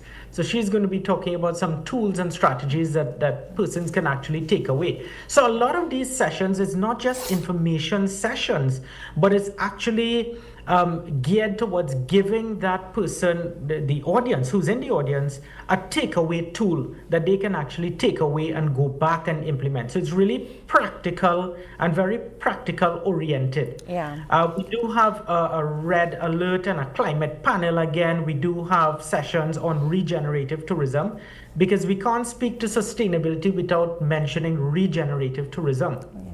Right? And then, of course, that's day 2. Day 3 is where we have our site visits and our tours. And then on day 4, which is a Thursday, it's a half day. And that's when we can't have all of these activities happening and not talk about unlocking the blue and green finance options. What are some actionable solutions? What are some partnerships? So we have IDB speaking as well on Thursday. And of course, we do have a final wrap-up session that speaks to shaping tourism's future, actionable approaches across the color economies. Wow. That's the panel we have. And then the very last activity we have would be during the luncheon session. We do have a sustainable tourism awards presentation that's going to take place across 4 categories. From resilient tourism to regenerative tourism, community-based tourism, and of course, destination stewardship. Yeah. So we do have those 4 categories, and of course, they will be given awards on that day. And then, of course, that's the end of our conference. That's a very I'm imagining that from 9 to 5 daily. Yes. But Erin, I know that it's a month away, but people are still able to sign up and register. Yes, so you're still able to register. So you can register on the CTO's website, which is onecaribbean.org. Or you can check out BTB's social media pages, and in posts that we have the link where you can register also. So the costs for we significantly subsidize the cost for attendance because we want it open for everyone to attend. For the full conference, it is 500 Belize, so $250 US for the full conference, but it does not include the site tours. So if you want to add that on, it will be an additional 200 Belize.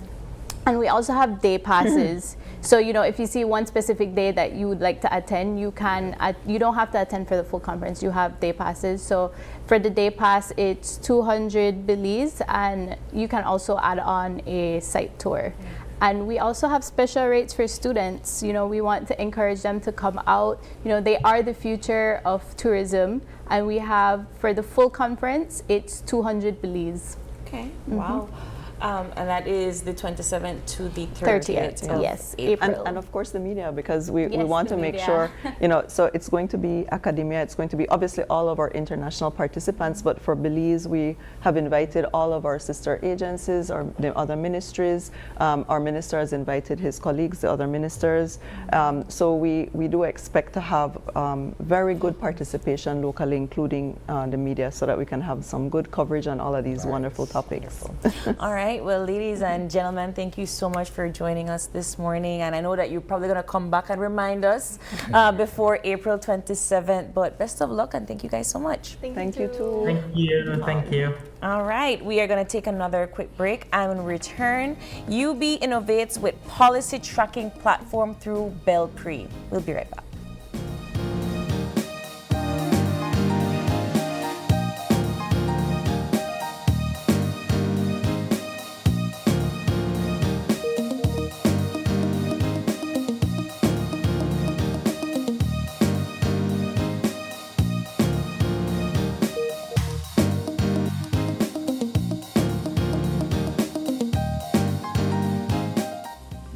Full-Tech Systems understand that technology isn't just a tool, it's a game changer. At home, smart devices and AI are revolutionizing daily life. In education, tech is making learning more interactive and accessible for students and educators alike. For businesses and government, it's driving innovation, streamlining operations, and unlocking growth, leveraging tech for better services, infrastructure, and security. At Full-Tech Systems, we help you thrive with cutting-edge solutions, partnering with leaders like Dell, HP, Microsoft, APC, Fortinet, Cisco, and Tomie. We deliver the right products for your needs, whether it's boosting efficiency, improving customer engagement, or scaling operations. Connect with us and let's drive innovation together. Full-Tech Systems, your technology center, where you come for the price, but stay for the service.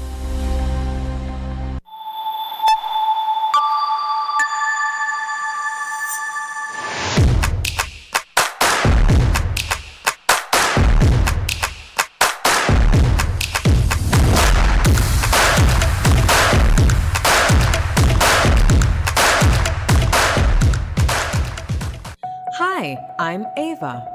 And I'm Aiden. We're your AI guides to all things NHI. In this video, we will guide you on how to become an NHI member. You, and if you have a child, must have a Social Security card. To get an SSB card is easy. Visit socialsecurity.org.bz/card-replacement to view the required documents that are needed. There is a fee of only $5 Belize for a first-time issue and $26 Belize for a replacement card. Newborns can use their mother's SSB card for up to 2 months. With your SSB card, you and all family members can register at any NHI contracted clinic of your choice. You and members of your family can now access health care when needed. Please note that once you are registered with a clinic, you must go to that same clinic when you need medical care. Look out for more NHI guides like this.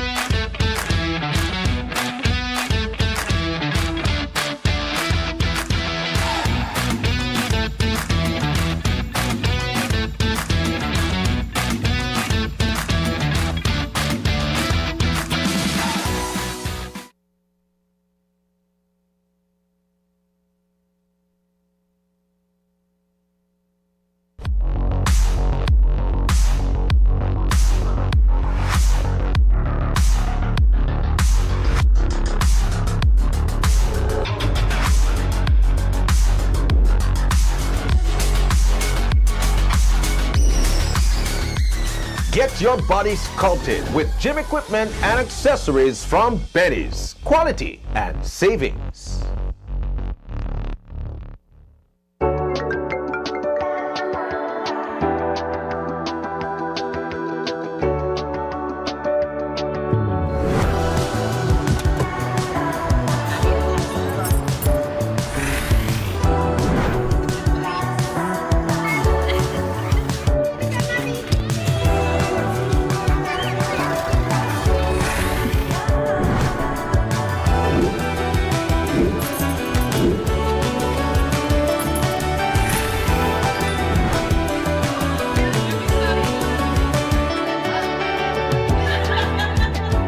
The future is calling. Belize Bank. Your future, our commitment. Look here, your kitchen light there and you've been in the kitchen. But I'm going back in there right now. And the coffee maker? Just to try to keep my coffee warm for later. Where do you know? I'll try to think about what to eat. You know the more you open or close the fridge, it takes longer for the food cool. Uh-huh. For a hot day like today, it burns more energy. You charge your phone right now? No. Plug it out then. You really only wash 2 Lee socks and 1 Lee shirt? You don't know what small load burn the same amount of electricity as large loads? But this is my favorite shirt. You have to be more energy efficient. Use large loads. This AC, they blow hard. You know, if you keep the temperature at 25 degrees Celsius or higher, you burn less energy and you also keep the place cool. And for a nice day like today, turn off the AC, open up the house and make some fresh breeze come in. You know what? I think I get it now.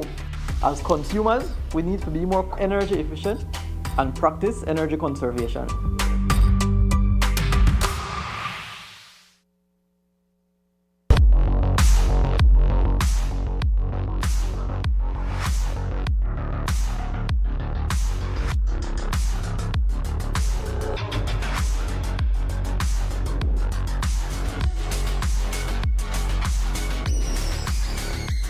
Get your body sculpted with gym equipment and accessories from Benny's. Quality and savings.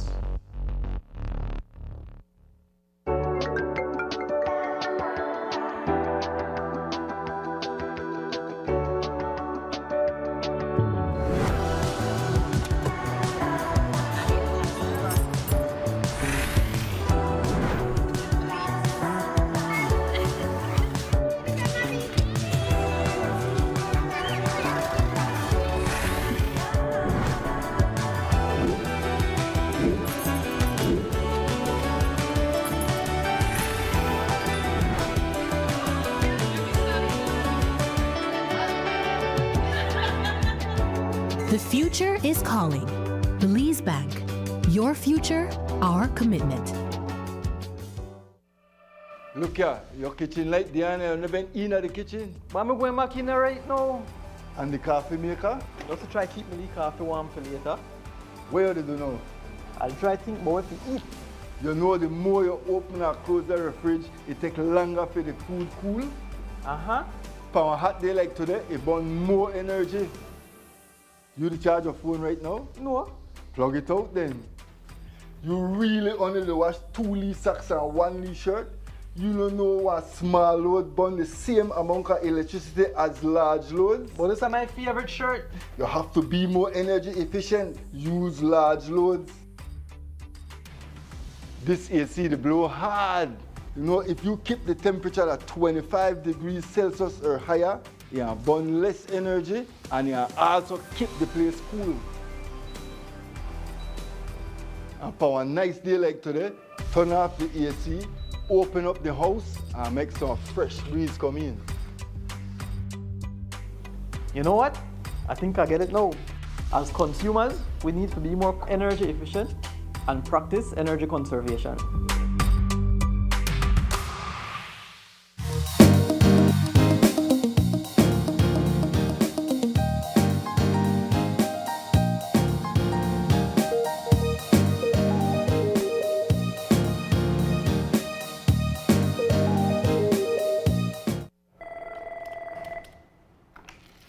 Good morning. Yes, guys, I'm ready.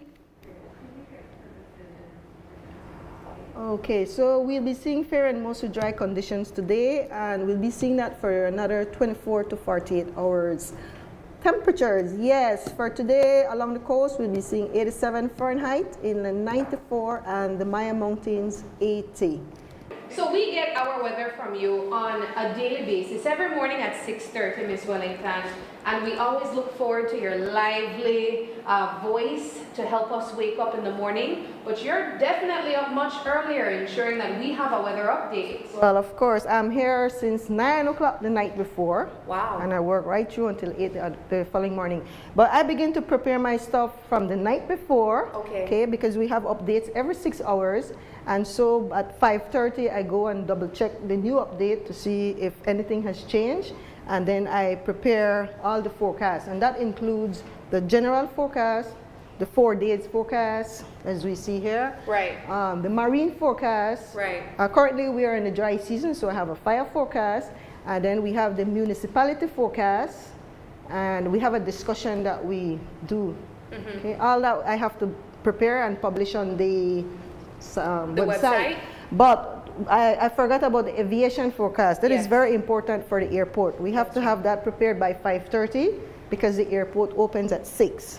Oh. And that deals with, I would say, low-level features, like from the surface up to 10,000 feet. That's where the local and domestic flights, they fly between these heights. So I have to give them wind speed, wind direction, temperatures, and then there is also a forecast that we prepare here for the aerodrome itself. It's called the Terminal Aerodrome Forecast, specifically for the airport. And that is very important because all these international flights that come in, before the pilots even get in their planes, they have to check this forecast.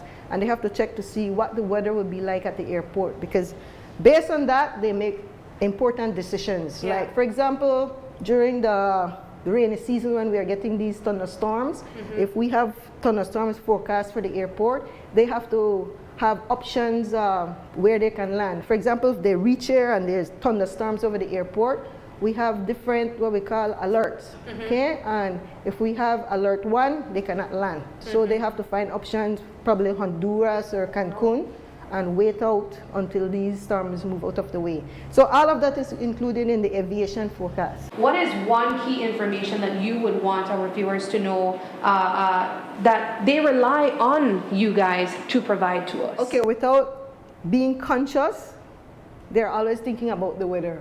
Even the housewife, the people who are planning trips, because the first thing that comes to mind, I wonder if it will rain today, okay?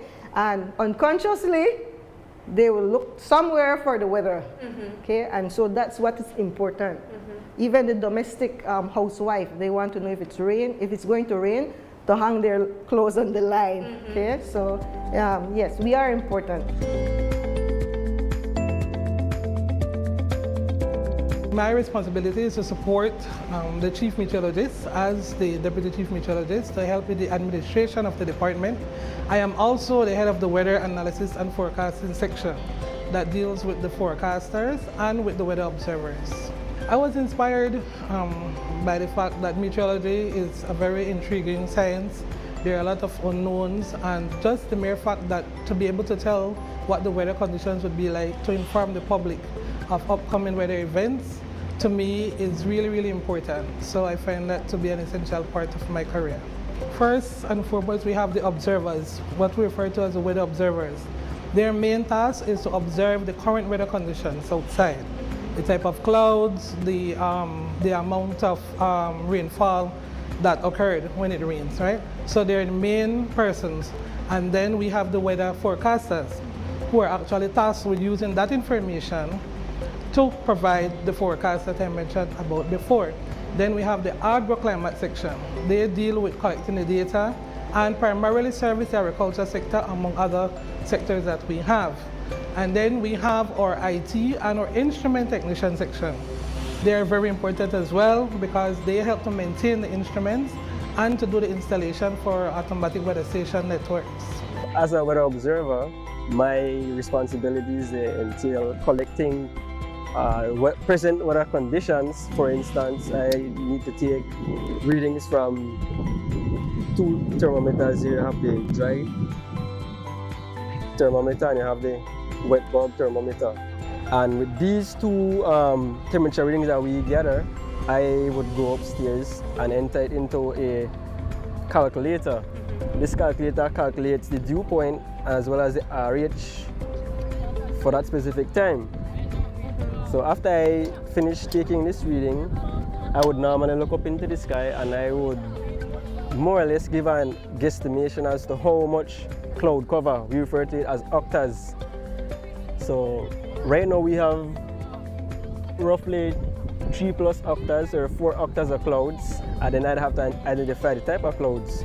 Right now, presently, we only have cumulus clouds. Every 9 o'clock, we do an agroclimatic entering of information, whereby we'd have to take measurements from the 1-foot soil thermometer. That's this over here. We'll take a reading from this, and as well as the 4-foot soil thermometer. The main purpose of these agroclimatic reading is for farmers. Yeah, so we also take a reading from this manual rain gauge as well. Normally when the rain falls, it get collected into this funnel here, and this funnel then drives the water into this bottle. And then we have a measuring cylinder in the Stepson screen, and then we normally just take the reading from there. It's a counterclockwise anemometer. It just basically records the amount of wind speed through that specific day. So the number that we have here is saying what? That the reading basically for that particular day. So every 9 o'clock you'll take the reading from this, and then from the previous day, and then you'll normally give do a calculation to more or less give the amount of wind speed, the difference between the two wind speed for that particular day. Okay, gotcha. Yeah. This particular instrument over here. Now this looks fancy. What is this? A solar reader. This is a sunshine card. So what this basically do is it records the amount of daylight for that particular day. So every 6 o'clock we'd normally come here and replace this with a new one for the new day coming. So if we have a cloudy day, normally you won't see any reading. Why? Because this acts as a magnifying glass, so it actually burns on the sunshine card, and it tells you, how much sunshine we got recorded for that particular day.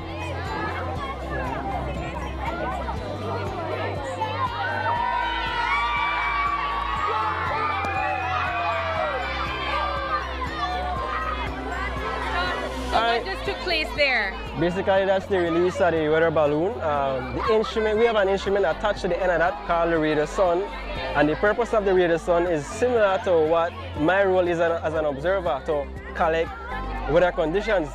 But I collect weather conditions on the surface, while that collects weather conditions up in the atmosphere. Yeah, because you can't go all the way up there. For sure. Yeah. So how are you able to get the information from what that collects? Attached to that is a GPS, and that GPS sends the data to the antenna over here on this building here.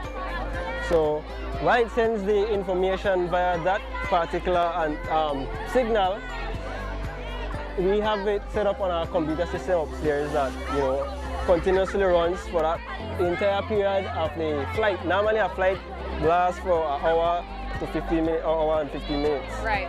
So you'll see all the different weather conditions up there display, what it may be, the temperature, the wind speed, the pressure. And this takes place twice a day, 5 o'clock in the morning and 5 o'clock in the evening, correct? That's right. Okay.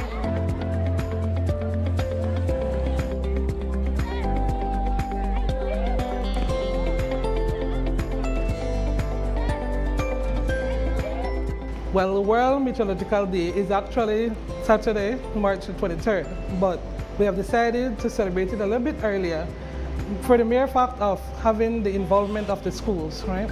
We really wanted this year to showcase what we do and to use it as a means of inspiring the young minds, right? We have found that over the years that we have had less and less persons interested in meteorology. So we found it necessary to spark that interest, and so we decided that it would be good to have an open day, invite primarily the primary schools to come, see what we do, inform them how it could be possible for them to become a part of the team.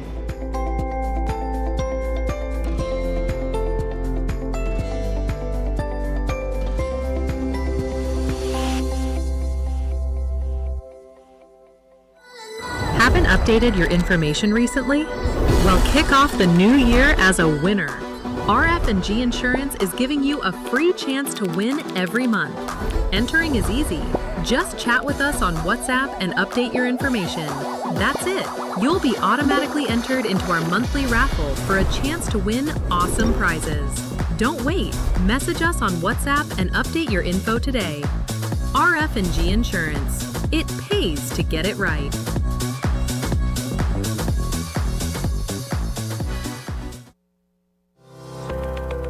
Galenia Hospital, located in Cancun, Mexico's premier tourism destination, is a state-of-the-art healthcare facility that provides highly specialized medical services.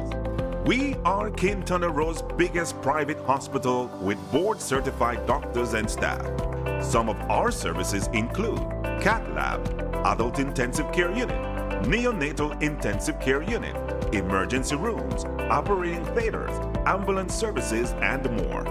We are a medically accredited hospital by JCI, Accreditation Canada International, and General Health Council, providing extraordinary care in every specialty, from our cardiology department to our neurology center.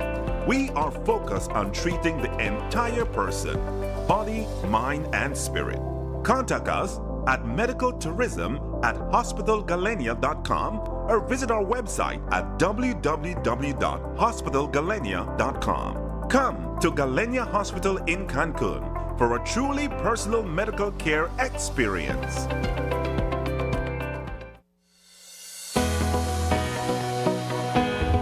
Connection isn't something you switch on. It's something you build together. Connected through culture. Culture isn't preserved in silence. It's kept alive through participation. Connected through education. Education doesn't always look like a classroom. Sometimes it looks like someone taking the time to teach and someone else choosing to learn. Connected through sports. Before the wins, before the applause, there's belonging. Here, young people learn more than how to play. They learn how to stand together. Connected through community. Community isn't a campaign, it's showing up. Not once, but every time it matters. Connected through you. Behind every connection is a person who cares. People who listen. People who stay. We don't just connect services, we connect you to your world. Connected through every chapter. SMART, bringing people together. What happens when you step off the edge? Too late to back out now. He said I'm ready. No, I'm not. And land somewhere unexpected. Sometimes it breaks you open. Wild at root? That is very bitter. But sweet on the tongue. Where history calls out, and you answer with open arms. This isn't just a journey, it's across borders. That was amazing!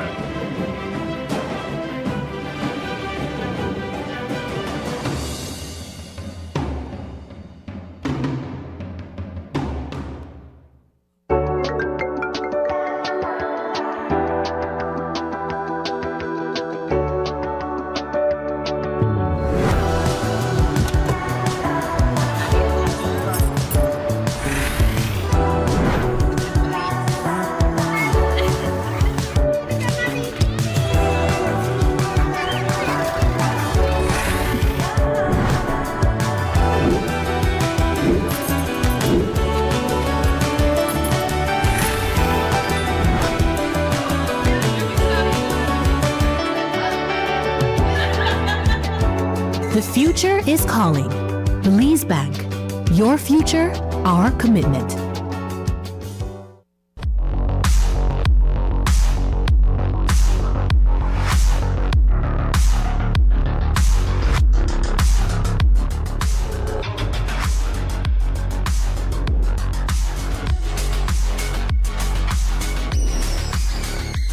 Get your body sculpted with gym equipment and accessories from Benny's. Quality and savings.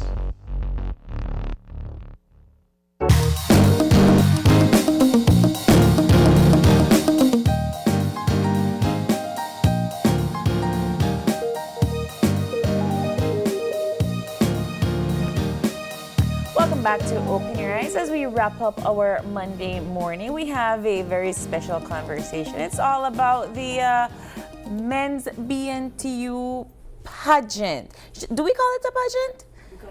We call it a showcase. And here to tell us a little bit more about it is the president of the BNTU, Ms. Nadia Callis. Good morning. Hi, good morning, Belize. And then we have a representative of the Belize City branch, and your name is? Lloydia Johnson. Lloydia Johnson. Good morning, ladies. And of course, we have our 6 out of the 8 men representing, well, they're going to compete in this showcasing. So I'm going to have each of these gentlemen present themselves, where they're from, and why they entered this panel. Let's start with Mr. Punta Gorda all the way at the end. I hear a tough competition.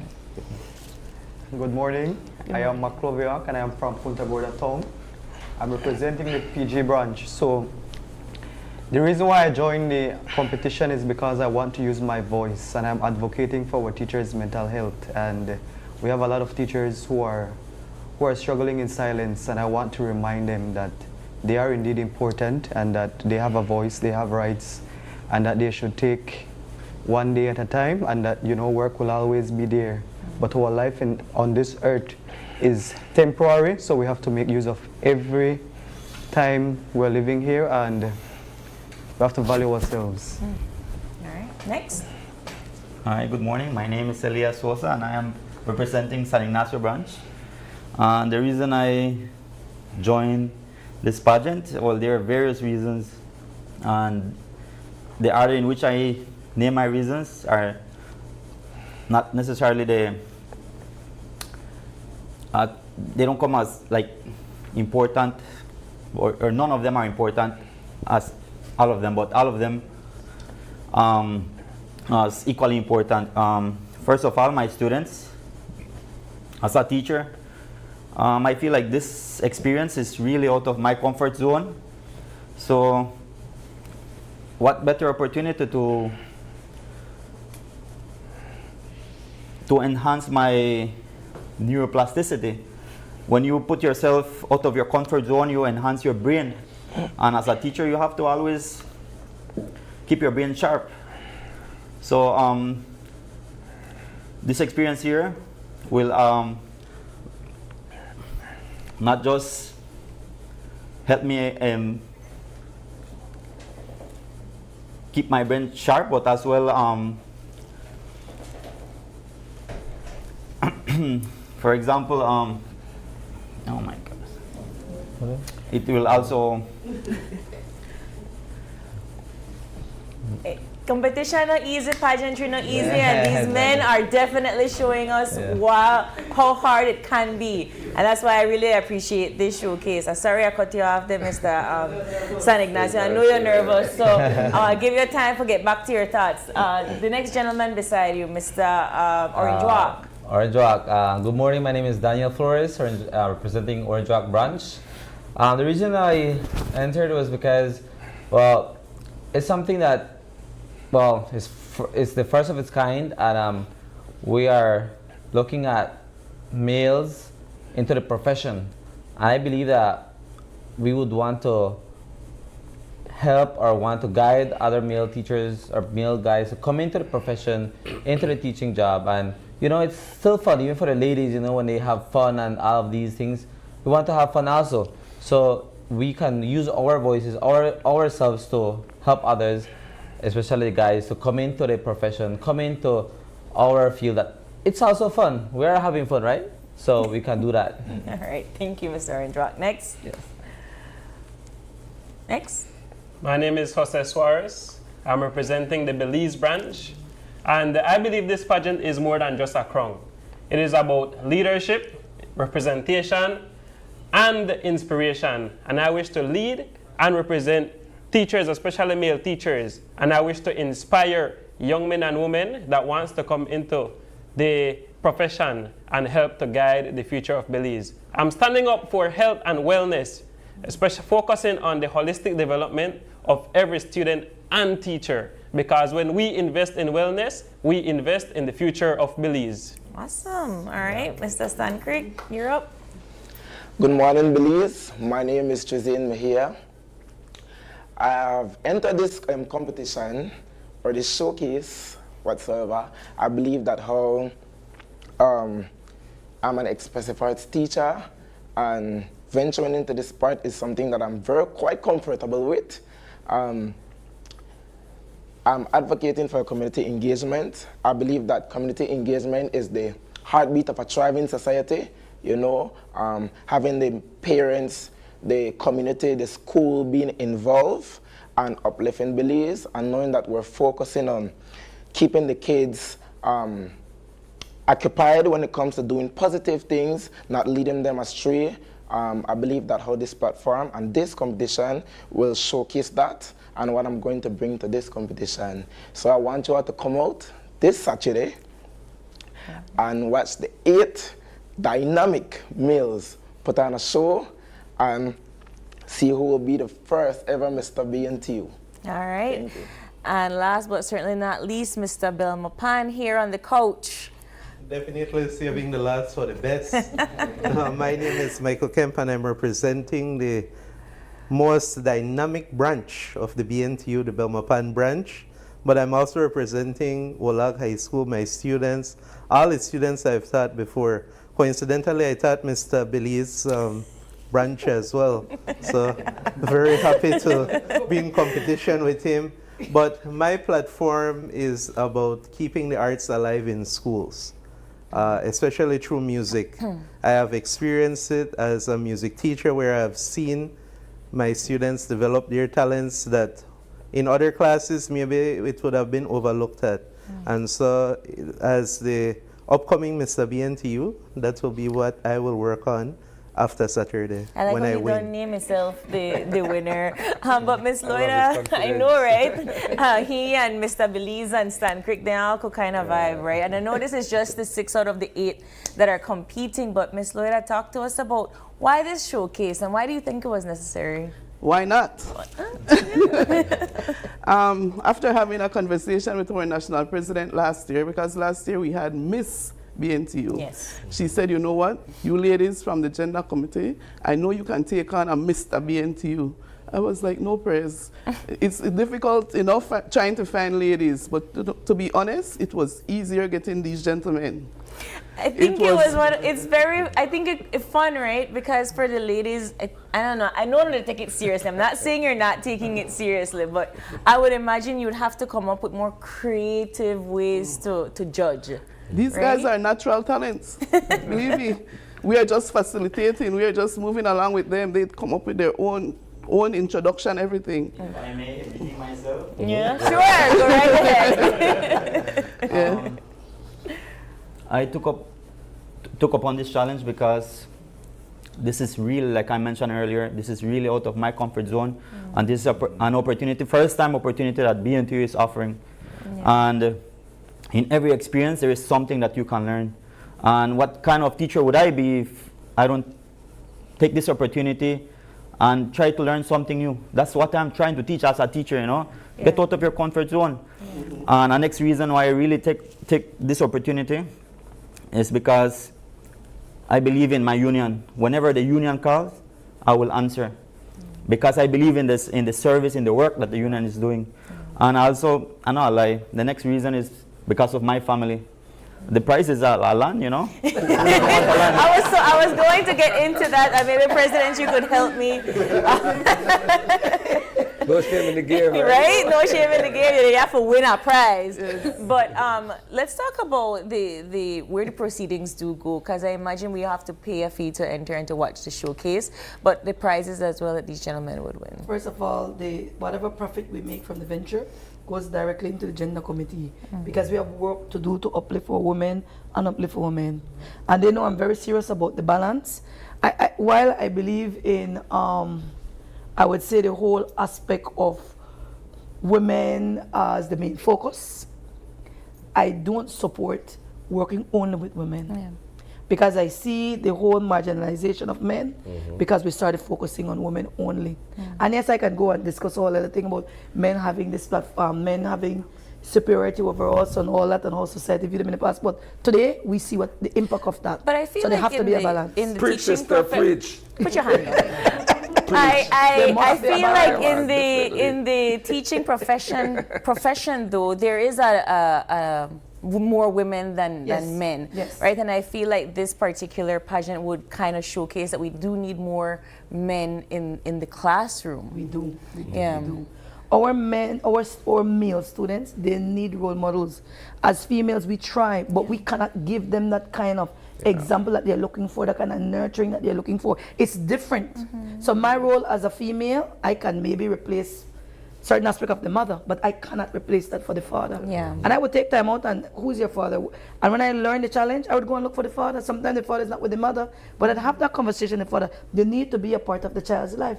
Then the father will begin to tell me about the mother. I said, she has nothing to do with you being a part of the child's life. She's an excuse. You're using her as an excuse for you not to carry out your function. And so there are a number of my students who would from time to time come and say, thank you. I now have a good relationship with my dad, right? Excellent with my dad. And those are some of the things. But I want to come back to when you said you taught Mr. Belize, smile because I taught Mr. Stancrick and Mr. San Ignacio. Everybody just it's a reunion, really. All right, but let me talk about the platform. We need to do two things. One, we need to address the gender concerns in the education profession. The other thing we need to do is that we need to find a way to attract more males into the profession. And the third thing I want to add, even though I said two things, is the fact that each of these gentlemen pointed out to me that there are certain things that they want to work on beyond this competition. If you notice, there's a similarity slightly between Belize and Punta Gorda with mental health. It doesn't matter. We have so many issues. So everybody could pick up mental health. It would be an excellent idea. And then there's a similarity between Mr. Stancrick and Mr. Belmapam. Stancrick is talking about expressive arts. He's talking about one genre, music. But it is needed. And I like to brush my shoulder like this and say, Mr. Stancrick, you know why? Oh, wow. Well, we done the favoritism that happened in this showcase. I've been accused of that. But I do that for a reason, right? What I want to just listen to a story about him. As my student, there was this seat, he sat in the front, empty, vacant all the time. And I wanted to know, where is, I never saw him the first day, empty seat. Second day, empty seat. A whole week, empty seat. So I asked, who does this seat belong to? They said, Miss, this is for Trizane. I said, the Trizane that is upset? I said, okay. So I sent a message to him. He got the message because the next day he was in that seat. And from that day, he has been on my radar. Then I love the arts. I have a passion for the arts. So he joined the clubs and stuff like that. And every now and then we would collab on certain things. But he have to call me first because I don't just jump into anything with him. And he knows why too. His platform with arts and his platform with music are two platforms that this union needs to cement along with wellness. We have to cement those platforms. They go hand in hand, really. We have to cement it because the students use that as a way of stress relief. Yep. And I want to encourage more teachers to join these clubs because it helps. For me, after having a stressful day and engaging in the arts in the evening, I used to go home very happy and ask me why, because I got an opportunity to dance, or we were, if not dancing, it's dramatizing, whatever it was. But coming back to the union and the focus of the union, we are rebranding, you're aware of that. And in rebranding, this happens to be one of our platforms, rebranding, showcasing our meals. And this is going to be a one-in, one-out kind of competition, because next year we go back to Miss BNTU, and then the following year we do again Mr. BNTU. So we have 6 of the gentlemen here. Who we got missing, Miss Loida? We have Mr. Herhemi here, and also Mr. Toledo Rural. Mr. PAHO. Mr. PAHO, yes. All right, so we have 8 of these gentlemen. And the showcasing of Mr. BNTU is when, what time, how can we get tickets? Okay, it's this Saturday, the 28th, and it's at the St. Catherine's Auditorium. And you see the sky right now is blue. Come on, get ready, it will be green. We hot. This will be hot, you need to be here. It's all these men are BB, body and brains. Good up body. So it's a family event. We encourage everybody to come out. Tickets can be bought at the door. And it's children, ages under 5, they go in free. And 5 to 12, it's $5. For students, $10, adult $10, and if you want, you can do a package deal because after the pageant, check a leg, we'll be having a dance. And you need to be a part of that too. So you can get a package deal with the pageant and the dance for $20. Okay. And what do they win? Okay, first of all, that combo ticket people take advantage of it. Yes. Where do you get your tickets? At the BNTU headquarters. So you go there and you can get your tickets from there. What do they win? Scholarship, a plot of land. Those are the two main prizes that we have. There are a series of gift packages, so many weekends. There are so many resorts. I can't call off them right now, but we have so many resorts supporting us with weekend stays. Okay. So please, gentlemen, if you win any, I don't mind. It's a family-friendly event. Yes, most definitely. Yes. Family-friendly I don't event. mind relaxing, so you can give me that prize if you win it, right? Yes. But we want to make certain that when they leave this experience, because that's what I call it, they have some tangible tokens that reminds them of what they decided to venture into. And like Mr. San Ignacio said, he's coming out of his comfort zone, and that's true. When I saw his name, I said, Elias! Because this is definitely not his arena. So I'm looking forward to seeing what he's going to do. Mr. Orange Walk, I have to commend you too, simply because that same thing with him, not his comfort zone, but they were willing to jump in. They were willing to play this part, you know, and I love that. And Elias, I'm happy that you said you're so proud of your union. When I hear that, my heart beats. And so I want the Belizean public to know that we need you to come out. We need you to support this venture. We're looking forward to your support. Every dollar you spend with us is a dollar to improve education. And that's what we're doing with every single donation. All right. Well, these gentlemen walk the runway on this Saturday, March 29th. March 28th. Doors open what time? At 6. At 6. So if you don't want to miss this, honestly, I'm very entertained just sitting here right now. So I can't even imagine what's going to happen this Saturday. So good luck, gentlemen. Apparently, Mr. Belpan done win. Mr. Belize to say done win. All of these Just men to get the crumbs are gearing up to go against Mr. Belmopan. So come on out and watch your favorite Mr. BNTU take that stage. Good luck, gentlemen, and thank you guys so much. Thank you. Thank you. All right.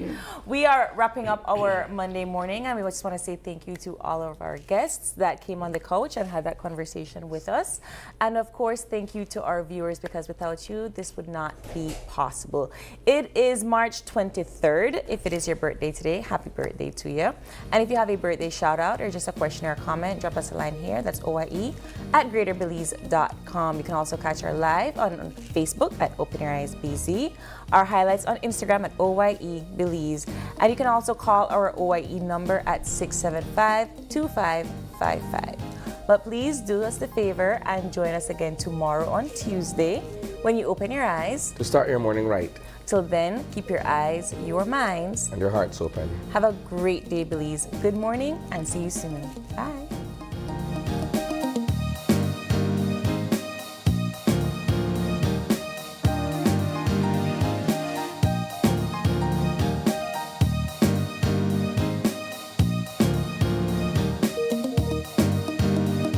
Was brought to you by the Belize Bank, our country, your bank, and Smart, bringing people together.